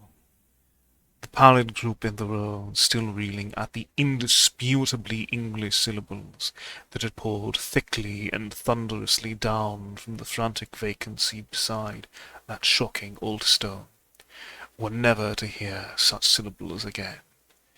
Instead, they jumped violently at the terrific report which seemed to rend the hills. The deafening, cataclysmic peal whose source, be it inner earth or sky, no hearer was ever able to place. A single lightning bolt shot from the purple zenith to the altar stone, and a great tidal wave of viewless force and indescribable stench swept down from the hill to the countryside. Trees, grass, and underbrush were whipped into a fury, and the frightened crowd at the mountain's base, weakened by the lethal fetter that seemed about to asphyxiate them, were almost hurled off their feet. Dogs howled from the distance, green grass and foliage wilted to a curious, sickly yellow-grey, and over field and forest were scattered the bodies of dead whippoorwills. The stench left quickly. The vegetation never came right again. To this day there is something queer and unholy about the growths on and around that fearsome hill. Curtis Whiteley was only just regaining consciousness when the Arkham men came slowly down the mountain in the beams of the sunlight once more brilliant and untamed. They were grave and quiet and seemed shaken by memories and reflections even more terrible than those which had reduced the group of natives to a state of cowed quivering. In reply to a jumble of questions, they only shook their heads and reaffirmed one vital fact. The thing has gone forever, Armitage said. It has been split up into what it was originally made of and can never exist again. It was an impossibility in a normal world. Only the least friction was really matter in any sense we know. It was like its father, and most of it has gone back to him in some vague realm or dimension outside our material universe, some vague abyss out of which only the most accursed rites of human blasphemy could ever have called him for a moment on the hymns. There was a brief silence, and in that pause the scattered senses of poor Curtis Whately began to knit back into a sort of continuity, so that he put his hands to his head with a moan. Memory seemed to pick itself up where it had left off, and the horror of the sight that had prostrated him burst in upon him again. Oh, oh my God! That half face on top of it, that face with the red eyes and crinkly albino hair and no chin like the Whately's. It was an octopus, centipede, spider kind of thing, but there was a half-shaped man's face on top of it. It looked like Wizard Whately's, only it was yards and yards across. He paused, exhausted, as the whole group of natives stared in bewilderment, not quite crystallized into fresh terror. Only old Zebulon Whately wonderingly remembered ancient things, but who had been silent heretofore, spoke aloud. 15 year gone, he rambled. I heard old Whately say as how some day we'd hear a child in Lavinis a calling its father's name on the top of Sentinel Hill. But Joe Osborne interrupted him to question the Arkham men anew. What was it, anyhow? And however did young Wizard Whately call it out in the air and it come from? Armitage chose his words very carefully. It was mostly a kind of force that doesn't belong in our part of space. A kind of force that acts and grows and shapes itself by other laws than those of our sort of nature. We have no business calling in such things from outside, and only very wicked people and very wicked cults ever try to. There was some of it in Wilbur Whately himself, enough to make a devil and a precocious monster of him, and to make his passing out a pretty terrible sight. I'm going to burn his accursed diary, and if you men are wise, you'll dynamite that altar stone up there, and pull down all the rings of standing stones on the other hills. Things like that brought down the beings those Whateleys were so fond of, beings they were going to let in tangibly to wipe out the human race, and drag the earth off to some nameless place for some nameless purpose. But as to this thing you just sent back, the Whateleys raised it for a terrible part in the doings that were to come. It grew fast and big from the same reason that Wilbur grew fast and big, but it beat him because it had a greater share of the outsideness in it. You needn't ask how Wilbur called it out of the air. He didn't call it out. It was his twin brother, but it looked like the father. But it looked more like the father than he did.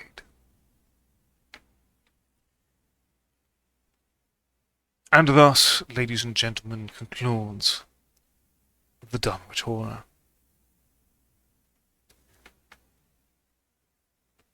How did you all feel about tonight's story?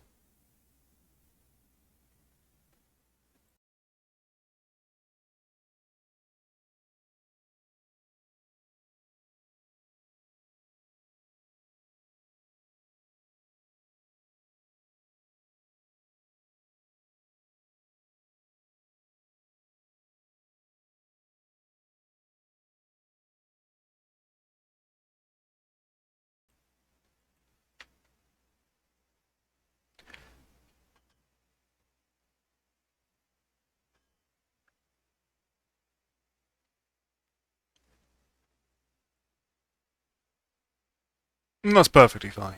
Part of the beauty of Lovecraft's work is that even missing part of it, the portrait painted is very effective.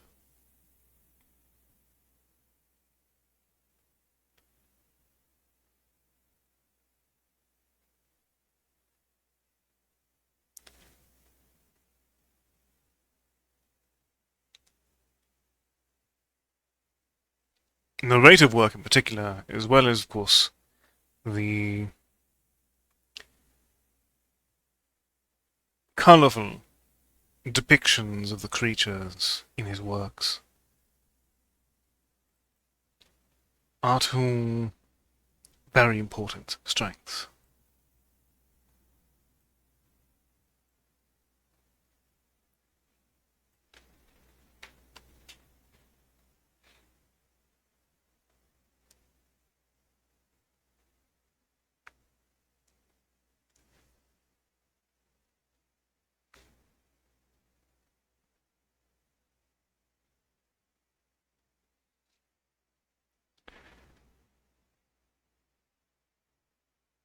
I'm very glad to hear. There's always a charm to the fact that people seem to be able to fall asleep to reading tales of dire existential horror.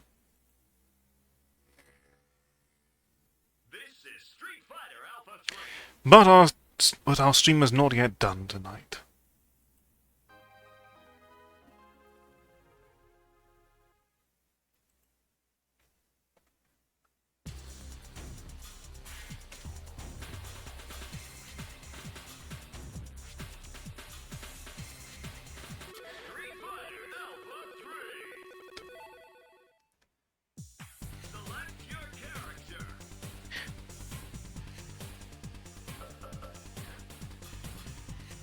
But once more we will attempt to properly defeat M. Bison.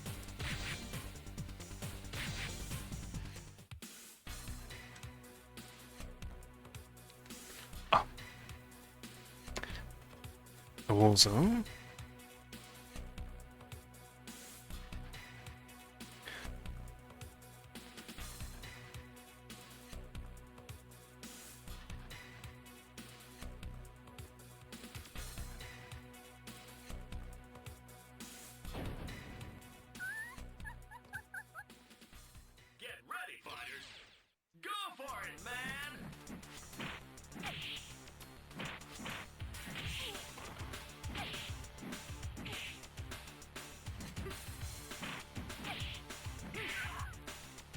I remember my buttons properly.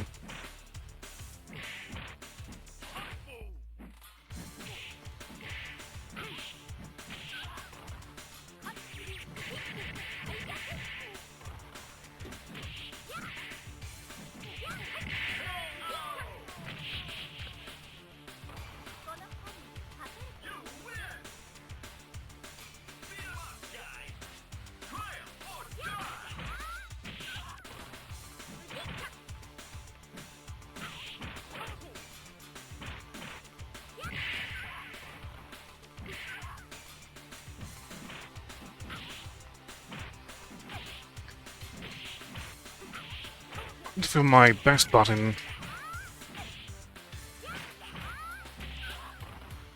for actually special cancelling.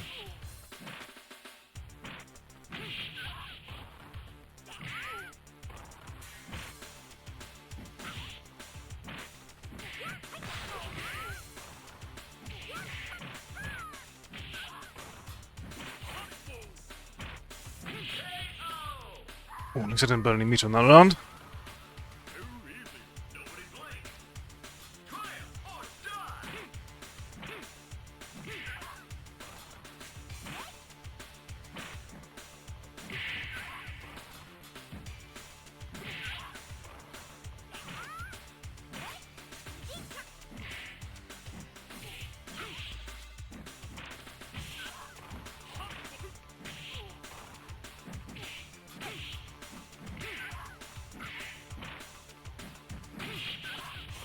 Is it not?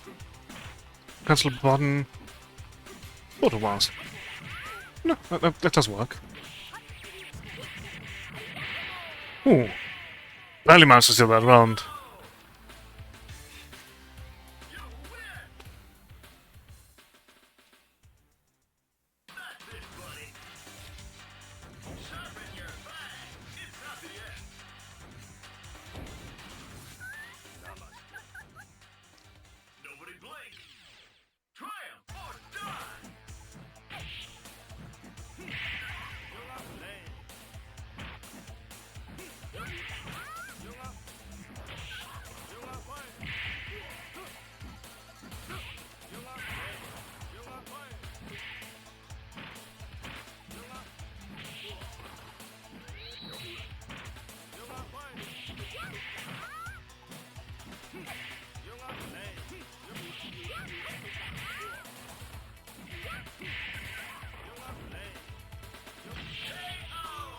Those attacks really stand out for quite some time.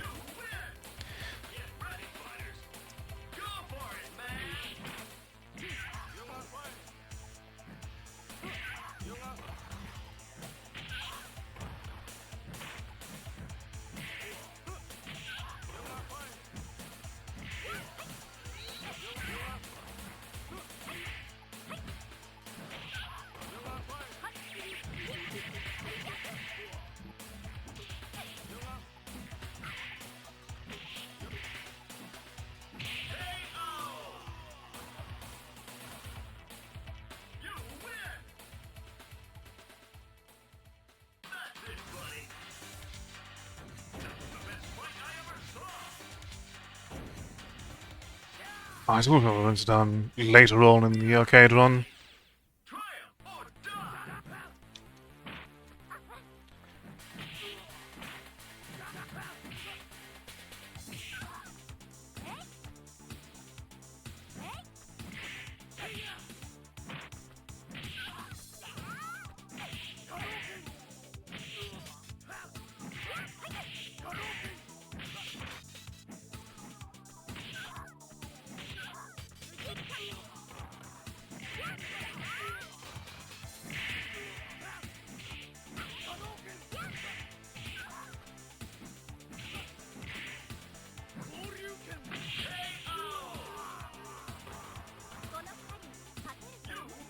I mean, there was always a nice potency to the wealthy white woman sweep.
I thought my face a little bit too soon.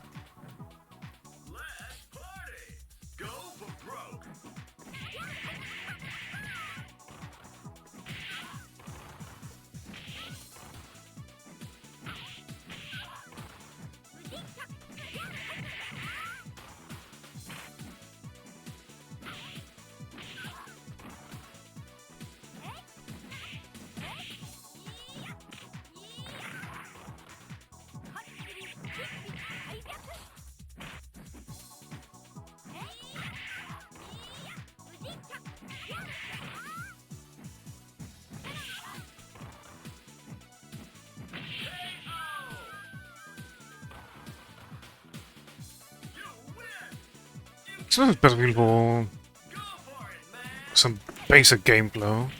Reminds something of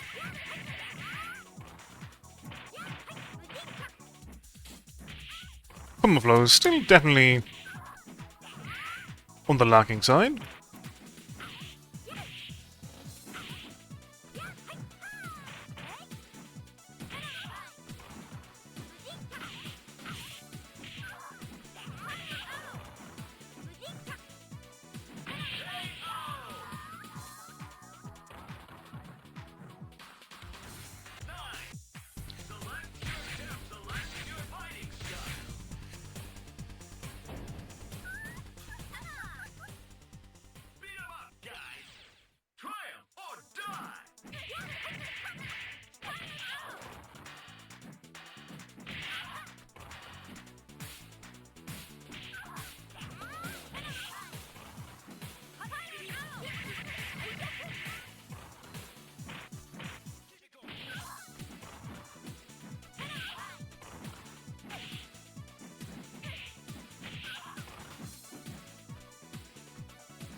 Ooh. Yeah, stray hits from an opponent in Xism is definitely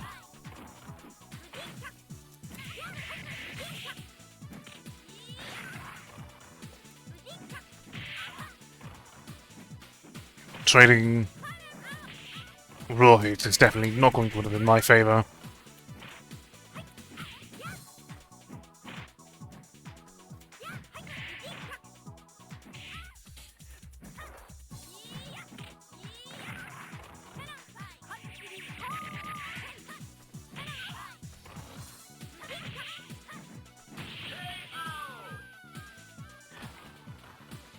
But targeting the ankles is always reliable.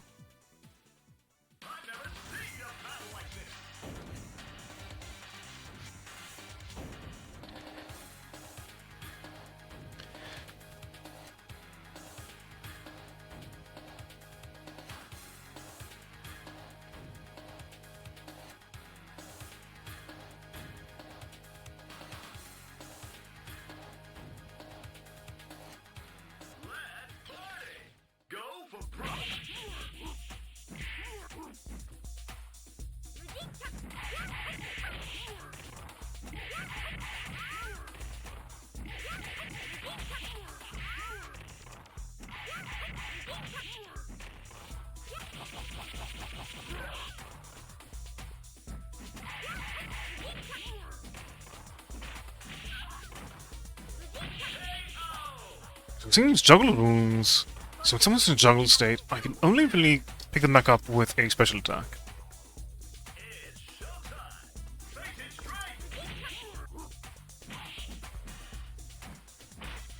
Interesting. Interesting rule.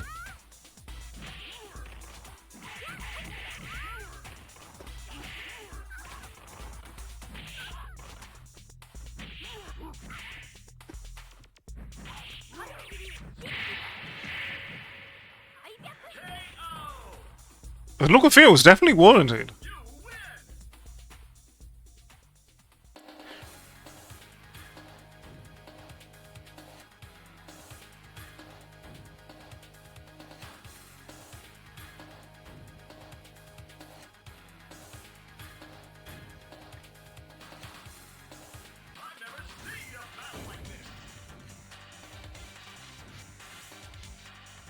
Oh lord. I would be terrified of V's and Makuma, honestly. Get ready, fighters. Go for it, man.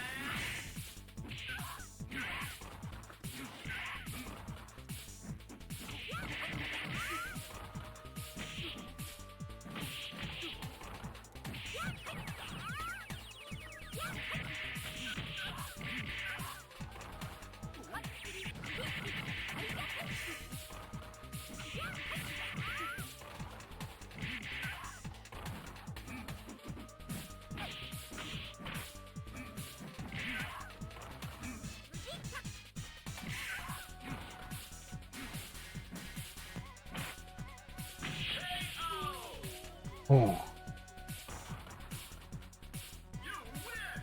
Taking them out of the air was definitely not one of my better ideas. Let's party. Go for broke.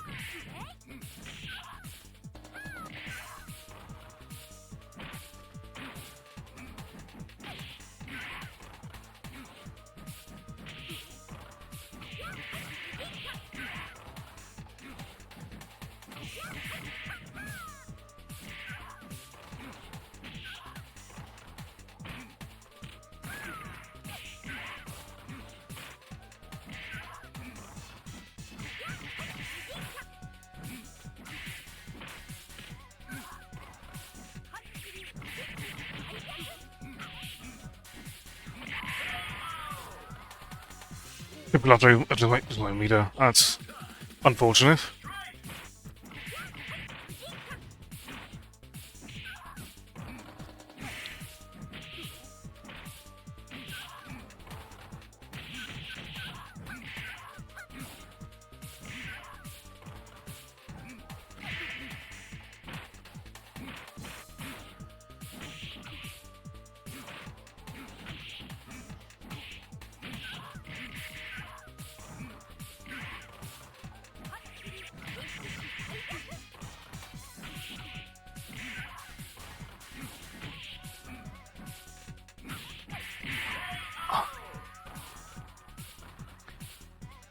Honestly, that went better than I thought, especially after last time.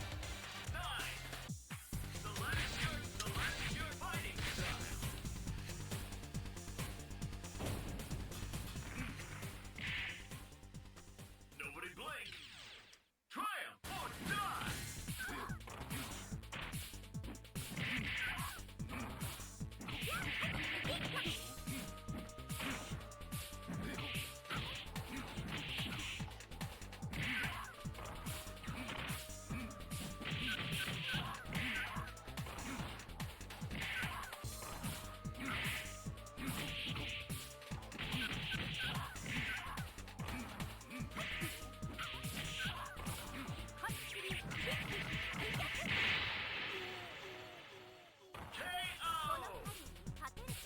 The pinch was how to really steal the round. Get ready, fighters. Go for it, man.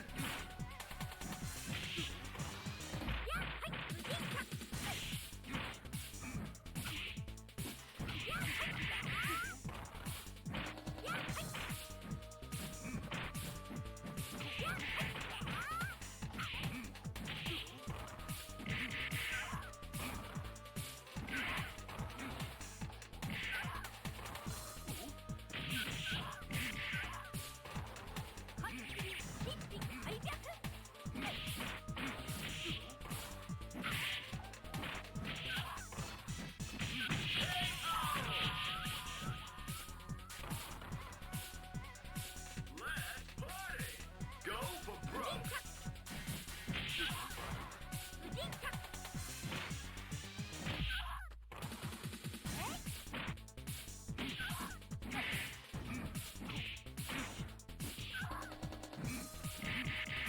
Impulse is definitely not on point at the moment, though.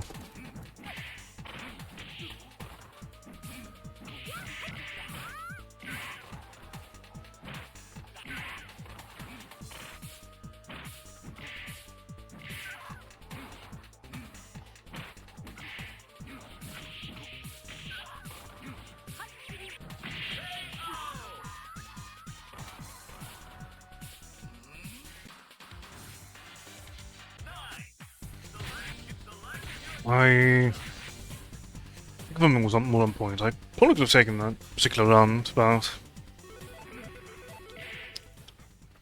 Nobody blink. Triumph or die.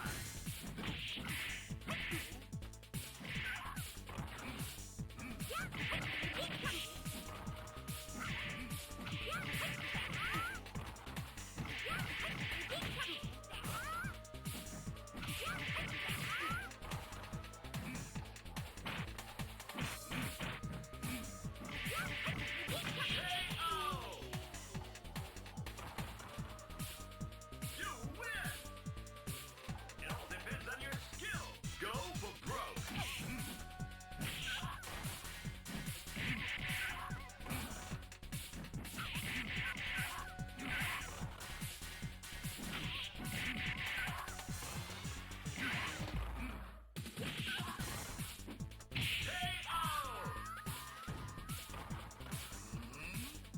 It's showtime. Face it straight.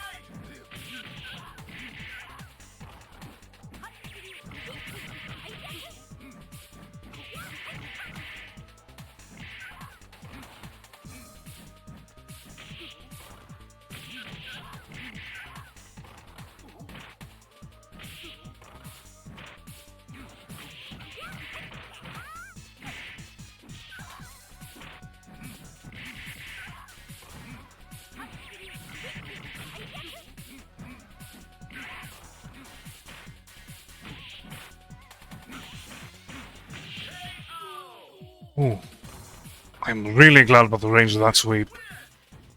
To punish some close-range fireballs with it is rather impressive. Hey, there's somebody who can stop this fight in the street. Nobody blink. Triumph or die.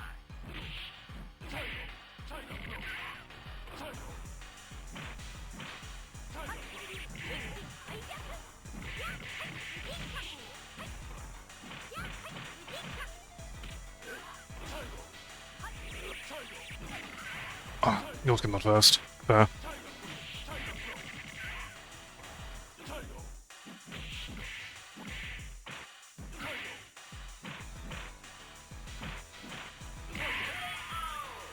Yeah, no, I did not have the health to try to block that.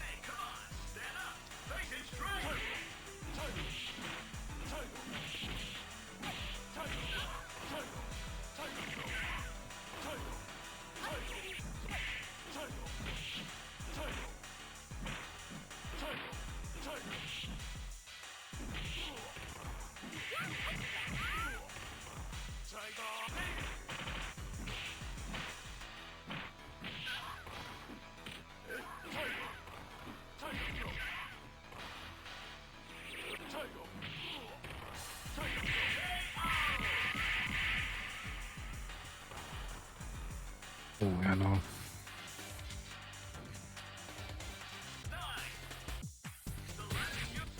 Scout's reach is impressive.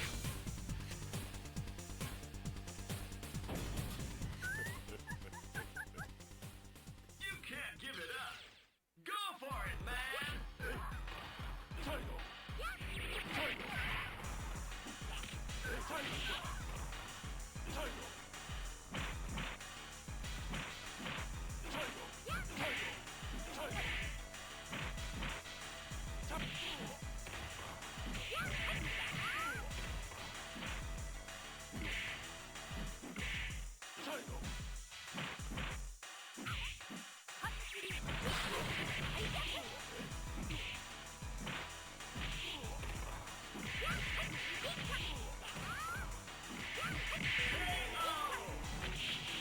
Oh, someone's almost taken from the level 3. At least this time I managed to take a lot of his meter and survive the round.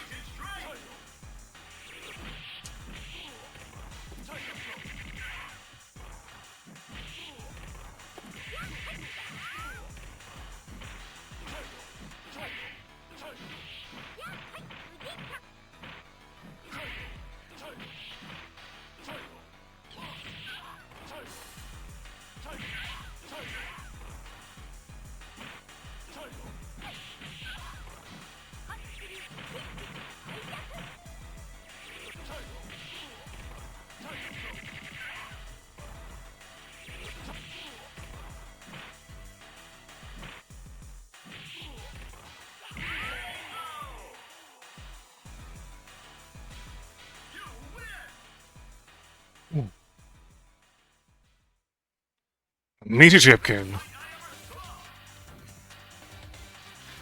That was definitely quite the coin flip.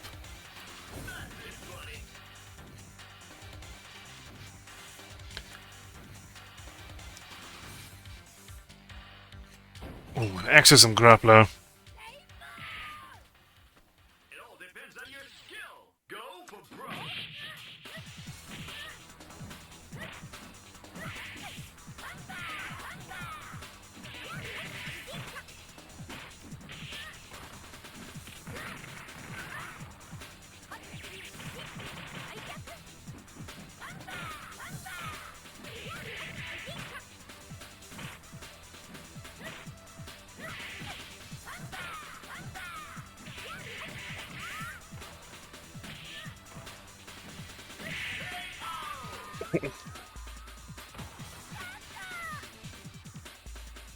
Nobody blink. Triumph or die.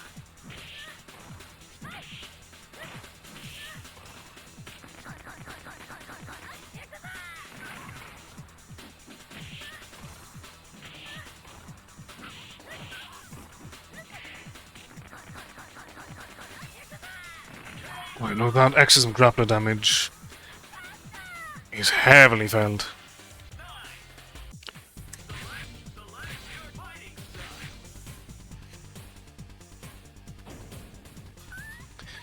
style. Nobody blink. Let's see if we can... Triumph or die.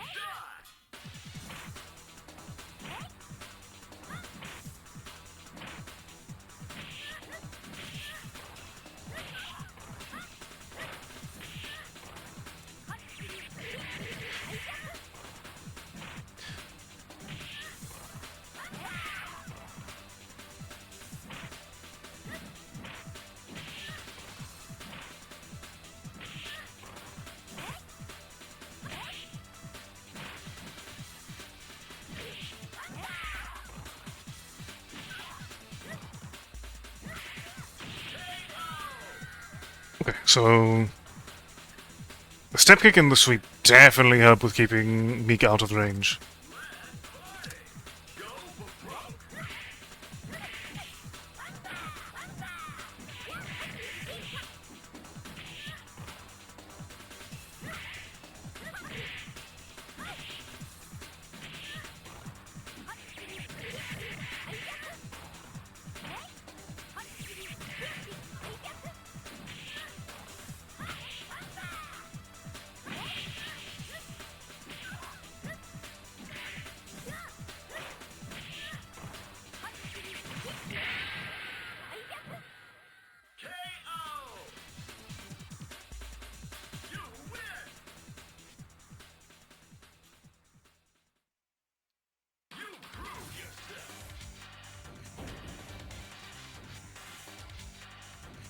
Alright, Sakura.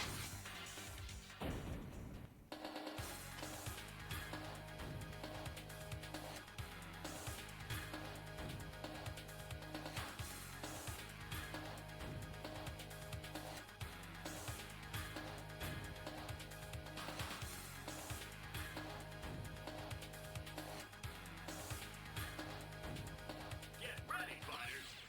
Go for it, man.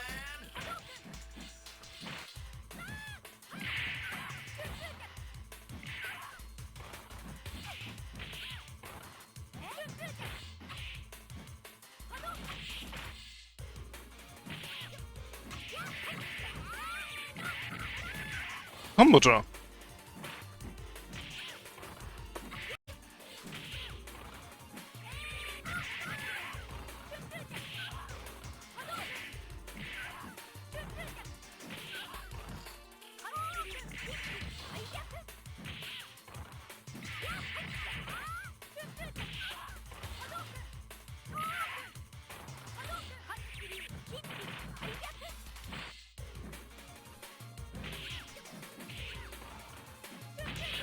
Oh. My meeting was mistimed. Well, a meeting attempt, rather.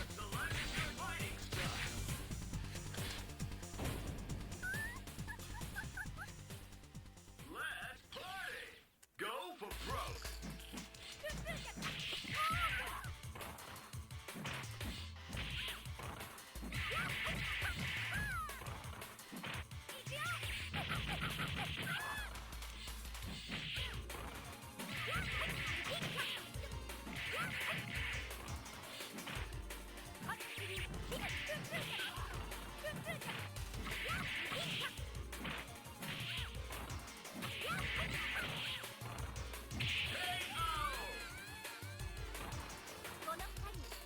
You win!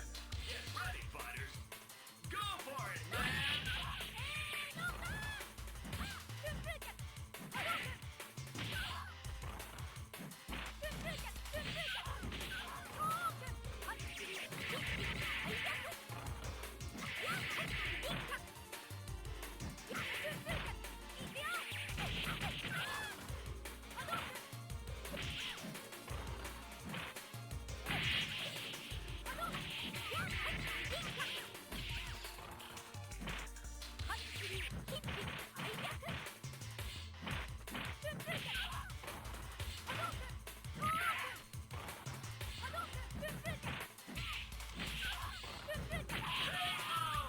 Right. Chip in. Hey, come on! Stand up! Face it straight!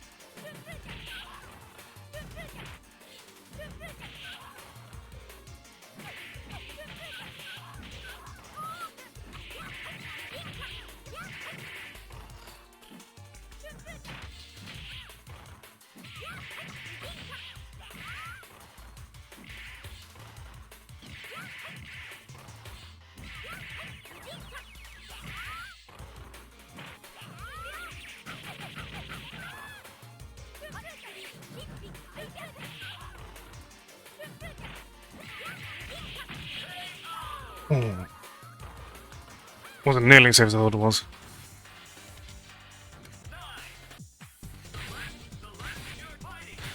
I have a little bit more freedom to make a mistake there. Hey, come on! Stand up! Face it straight!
Oh, that's a punish. Welcome, Claire. How are you doing tonight?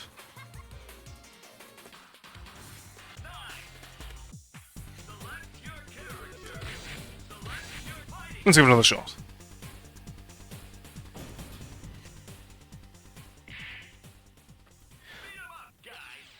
Should be very careful about when Sakura has meet her.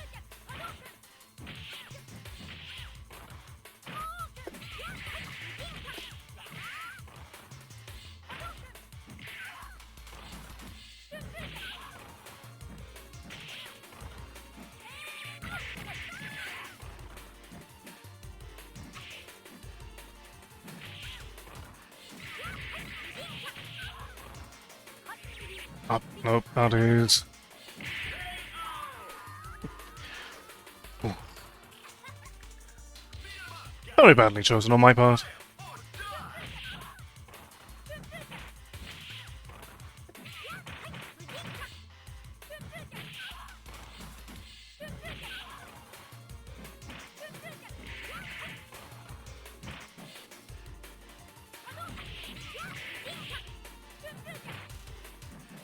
So be very careful.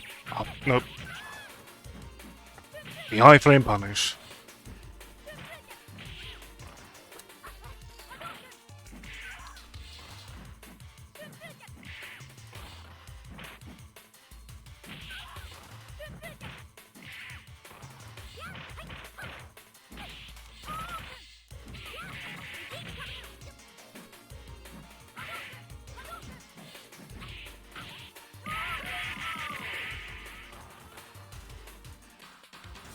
I can't even complain about dying to a chip kill. I weaponized it myself.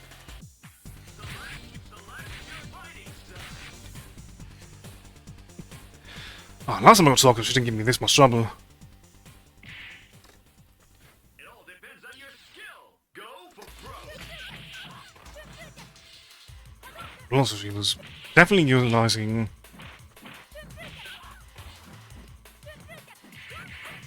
Tatsumaki much less at the time.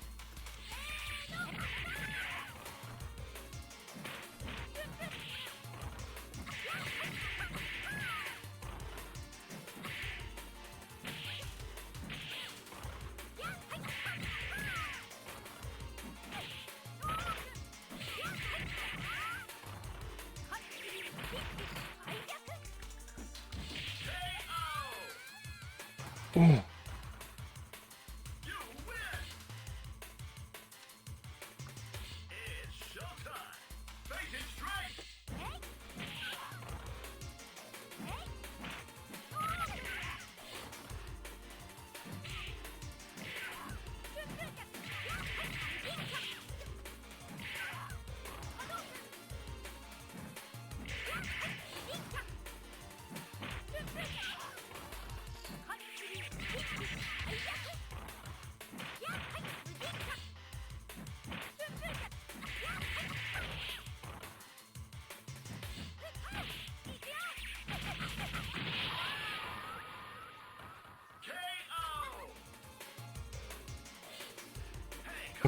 I did at least burn out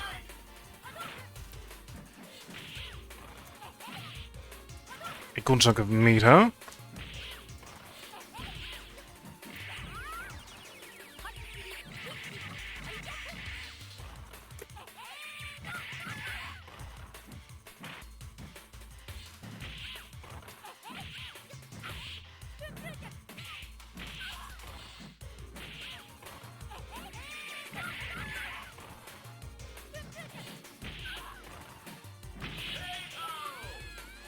Oh, there we are.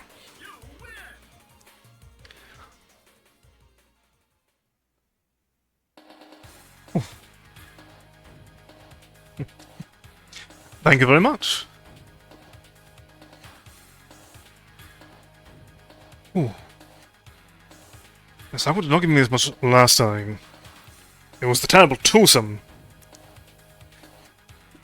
I definitely put a wall.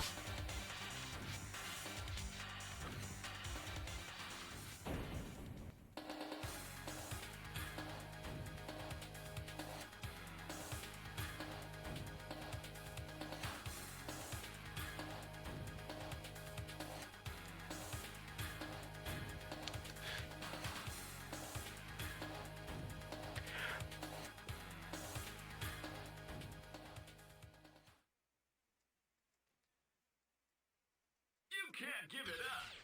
Go for it, man!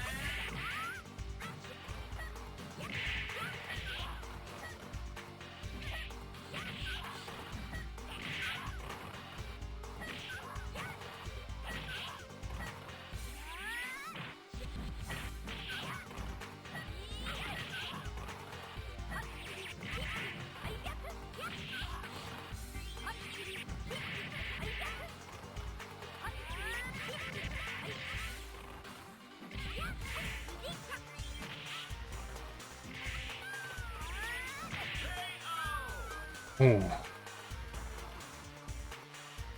win! You can't give it up.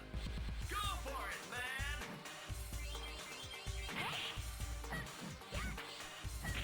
And I'm right in between them. The worst place to be.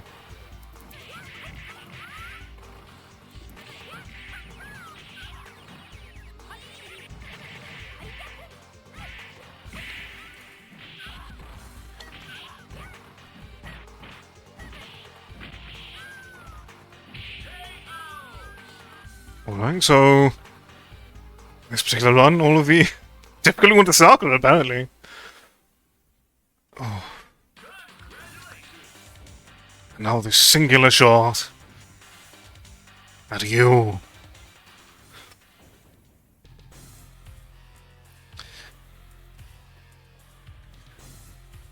At least now I know more of your tricks.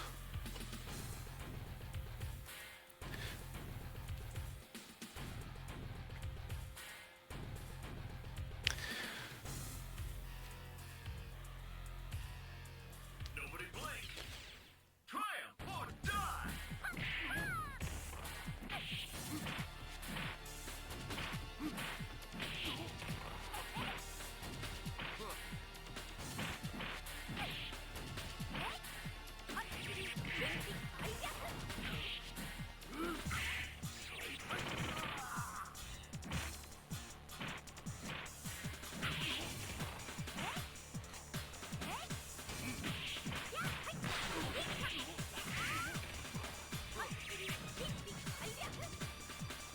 Free teleport.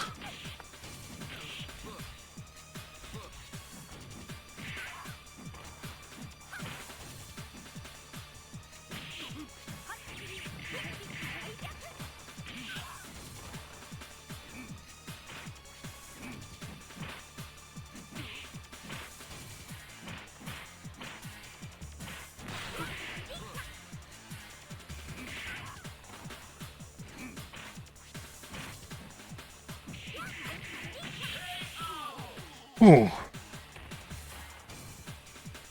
Oh, he's a very small gun meter.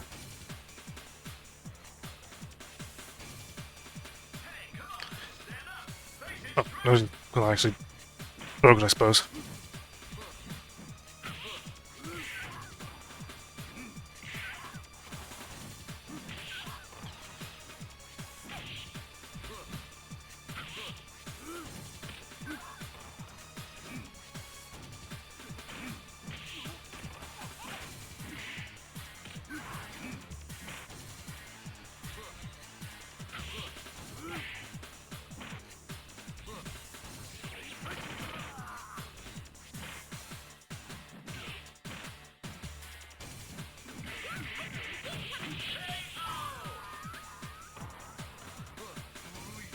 It all depends on your skill.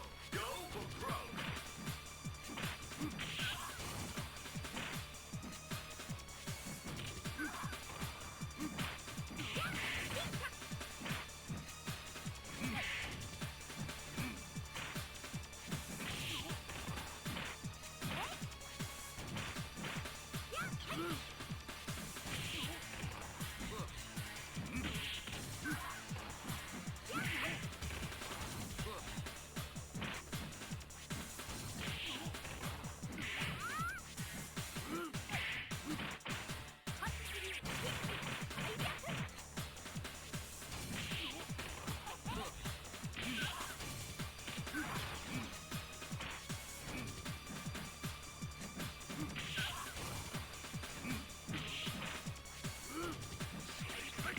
Ooh.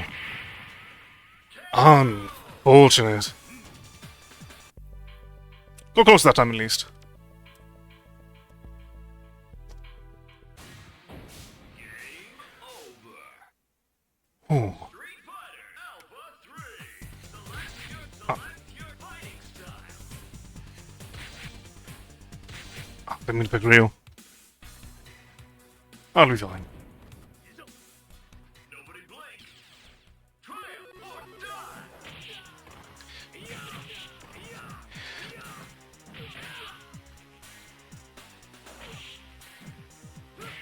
Ah.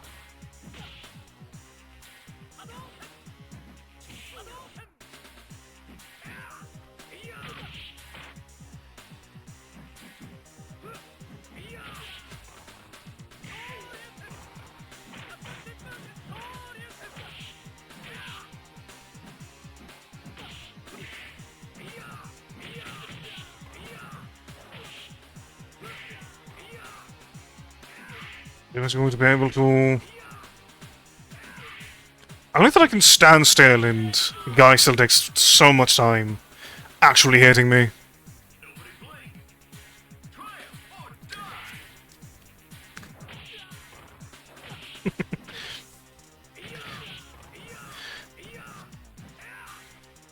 Yeah, make it easy for you. We'll go into the corner.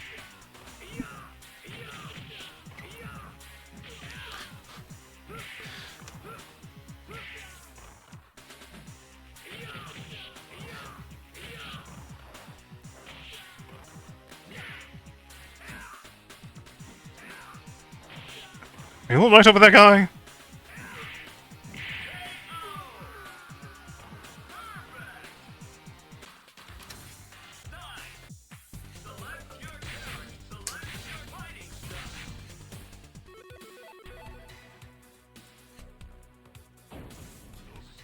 Alright. No worries. It's showtime. Have a good evening.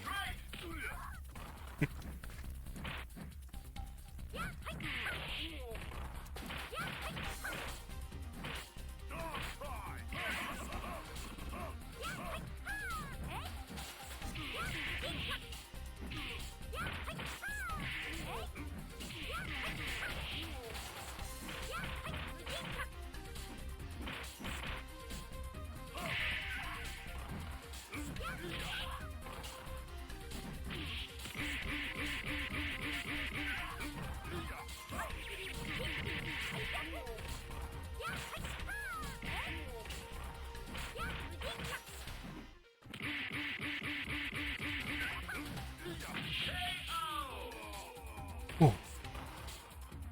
You win. Nobody blink. Triumph or die.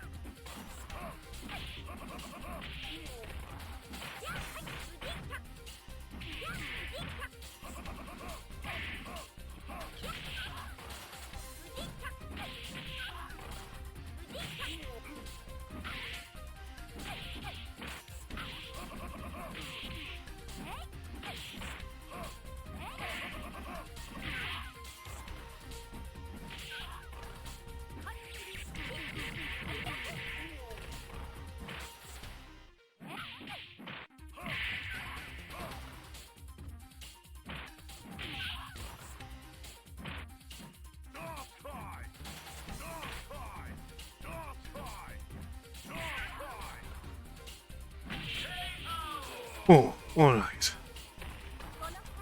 Maximum momentum. We'll give one more attempt at the ladder.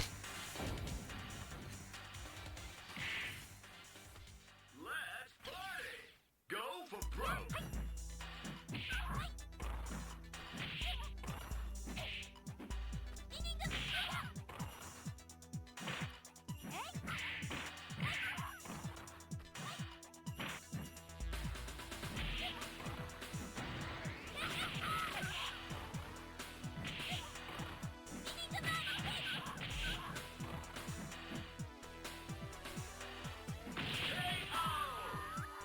That Axism Super really does. Nobody blink. Triumph or die.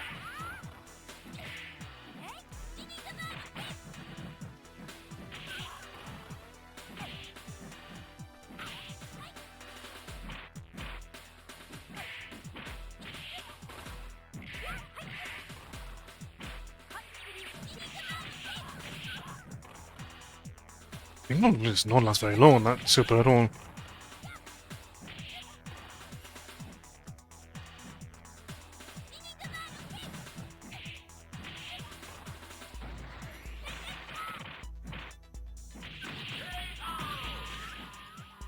Was I super safe or was was my soup just too slow?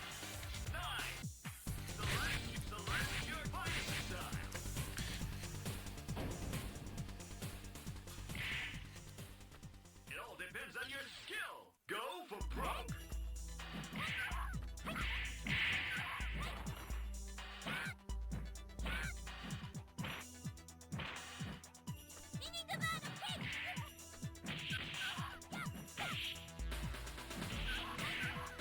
Wrong button there.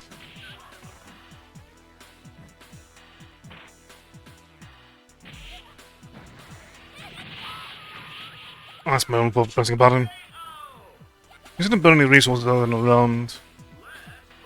Which is something in my favor at least.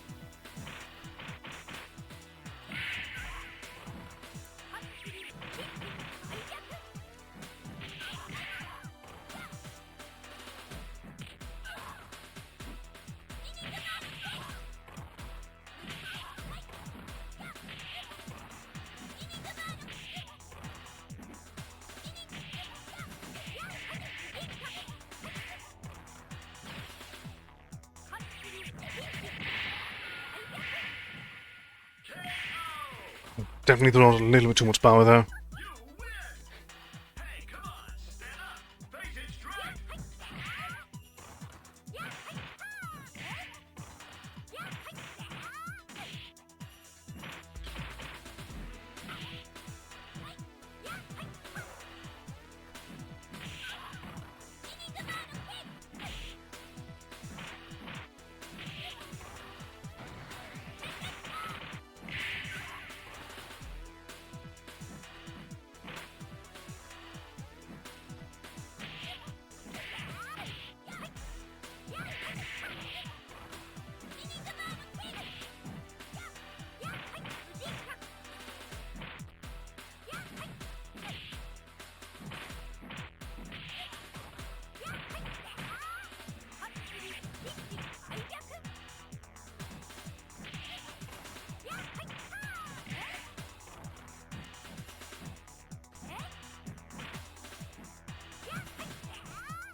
Ooh. Alright, no longer threatened by...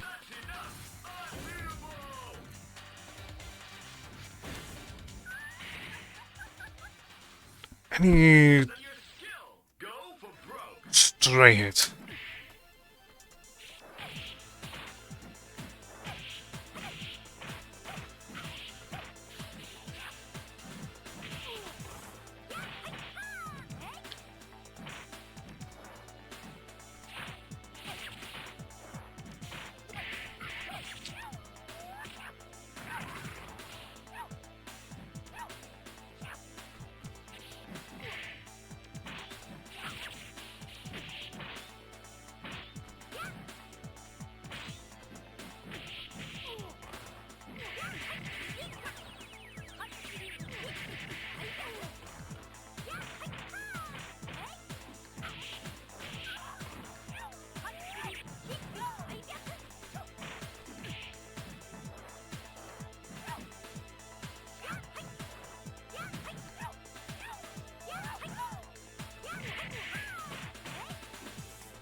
Ooh. Physical ability definitely terrifies. Go for broke.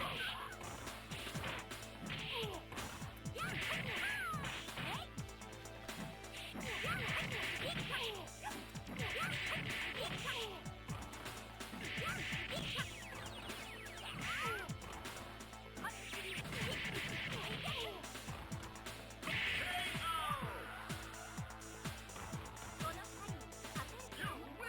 That's great. Super. Excellent. Alright, another round against Dan. You can't give it up.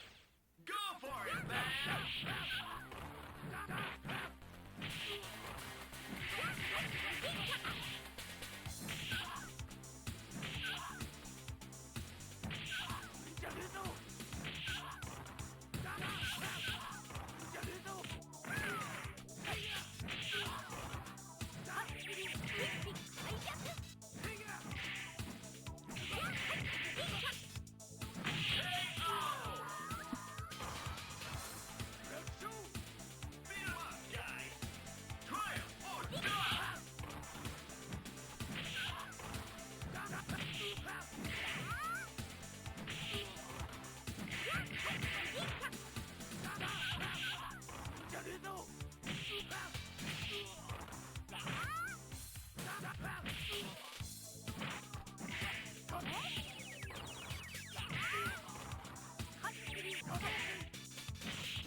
No low kick for you.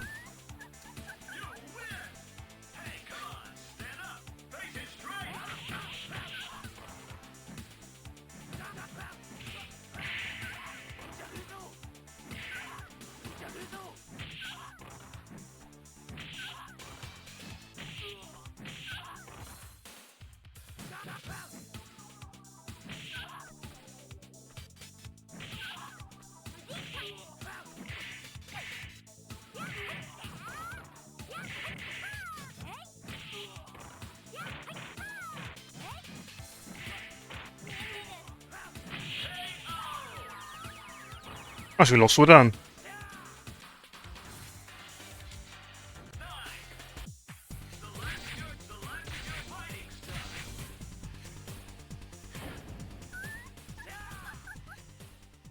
Let's party! Go for broke!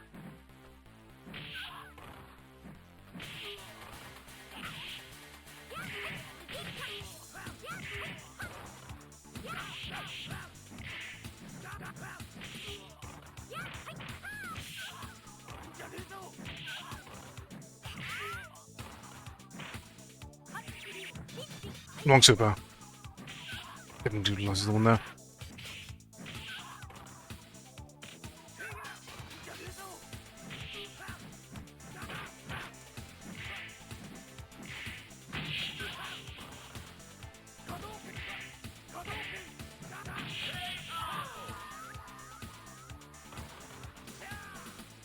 Nobody blink! Triumph or die!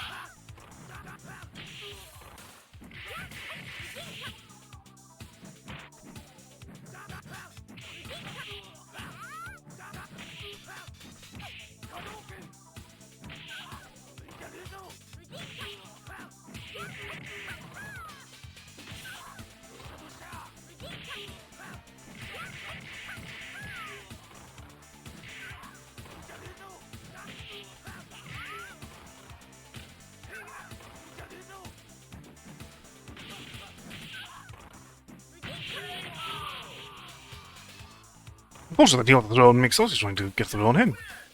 Unfortunately, throw out an overhead kick as a melee.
We can keep the momentum going.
Alright, let's see how... Going to a wall again tonight will bring it to a close as we are over time.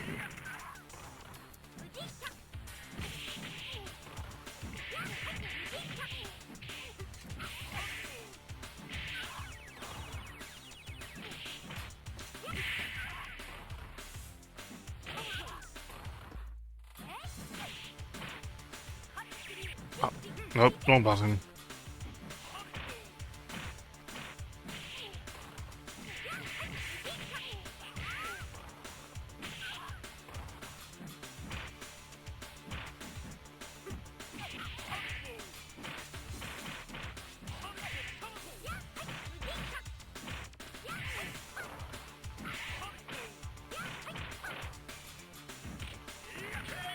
Oh. A little more chip damage than we've had it.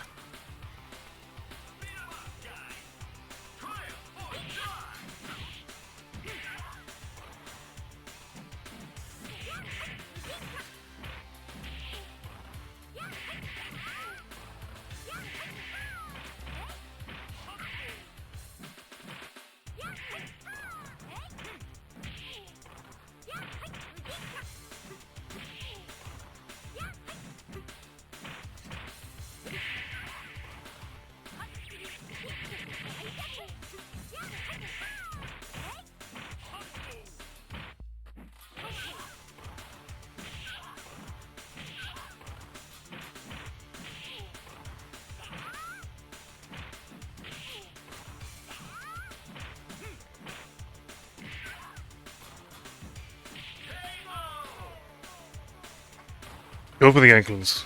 Very important.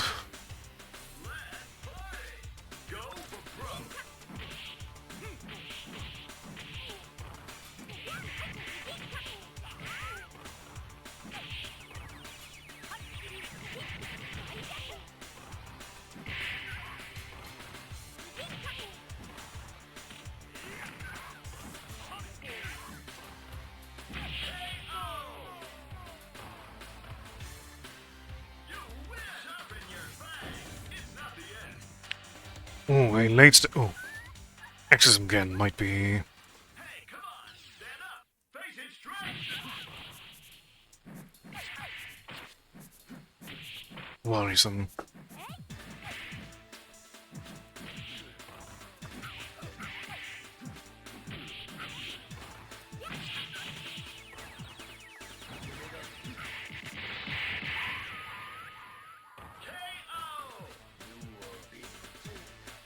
It all depends on your skill. Go for broke.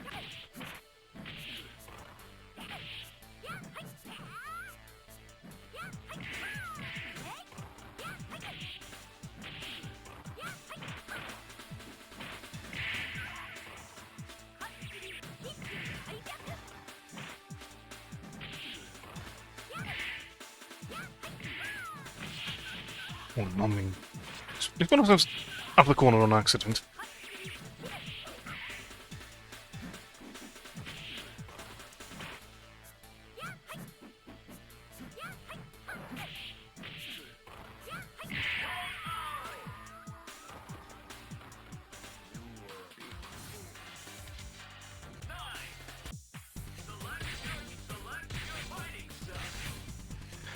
Let's see if Exorcism again ends up being a bit of a wall for us tonight.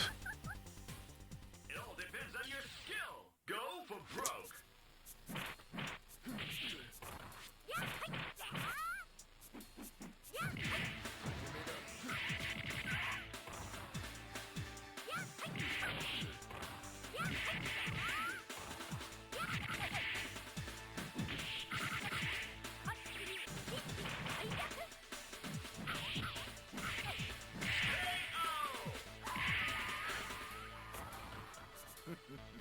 It's showtime.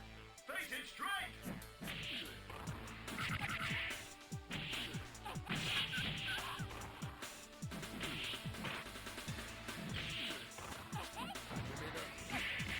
Oh, might just rebuild your super meter.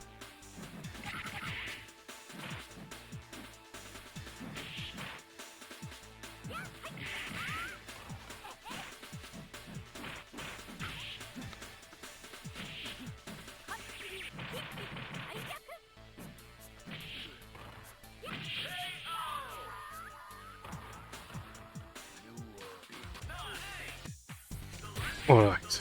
We'll give Exorcism again one more shot. With no dice. You can't give it up. Go for it, man. We'll call it a night.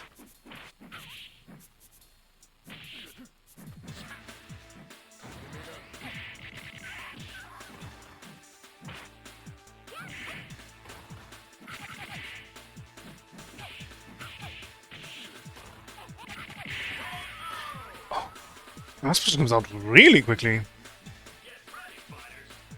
Go for it, man.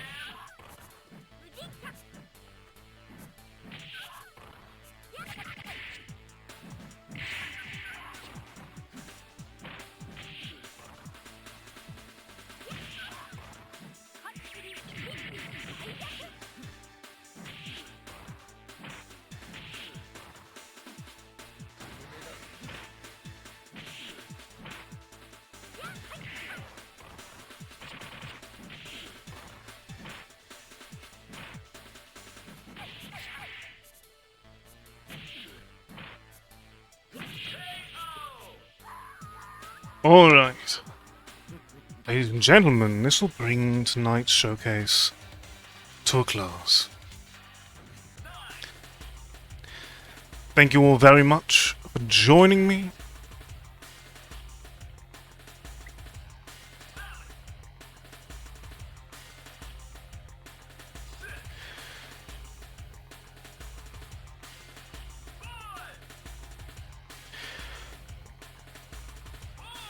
We will return over the weekend on the channel of one miasma, where there are no technical difficulties.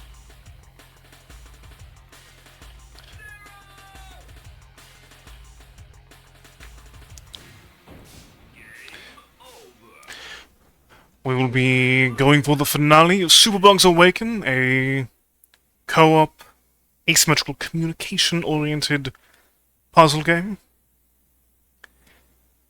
On Monday, we will return on our own channel. We will be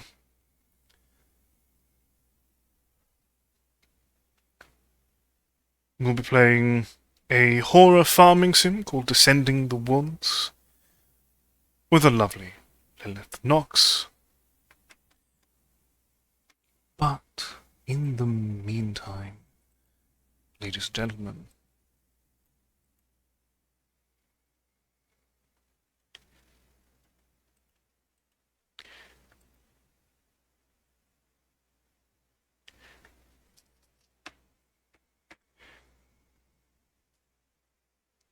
we will be bringing things to a close.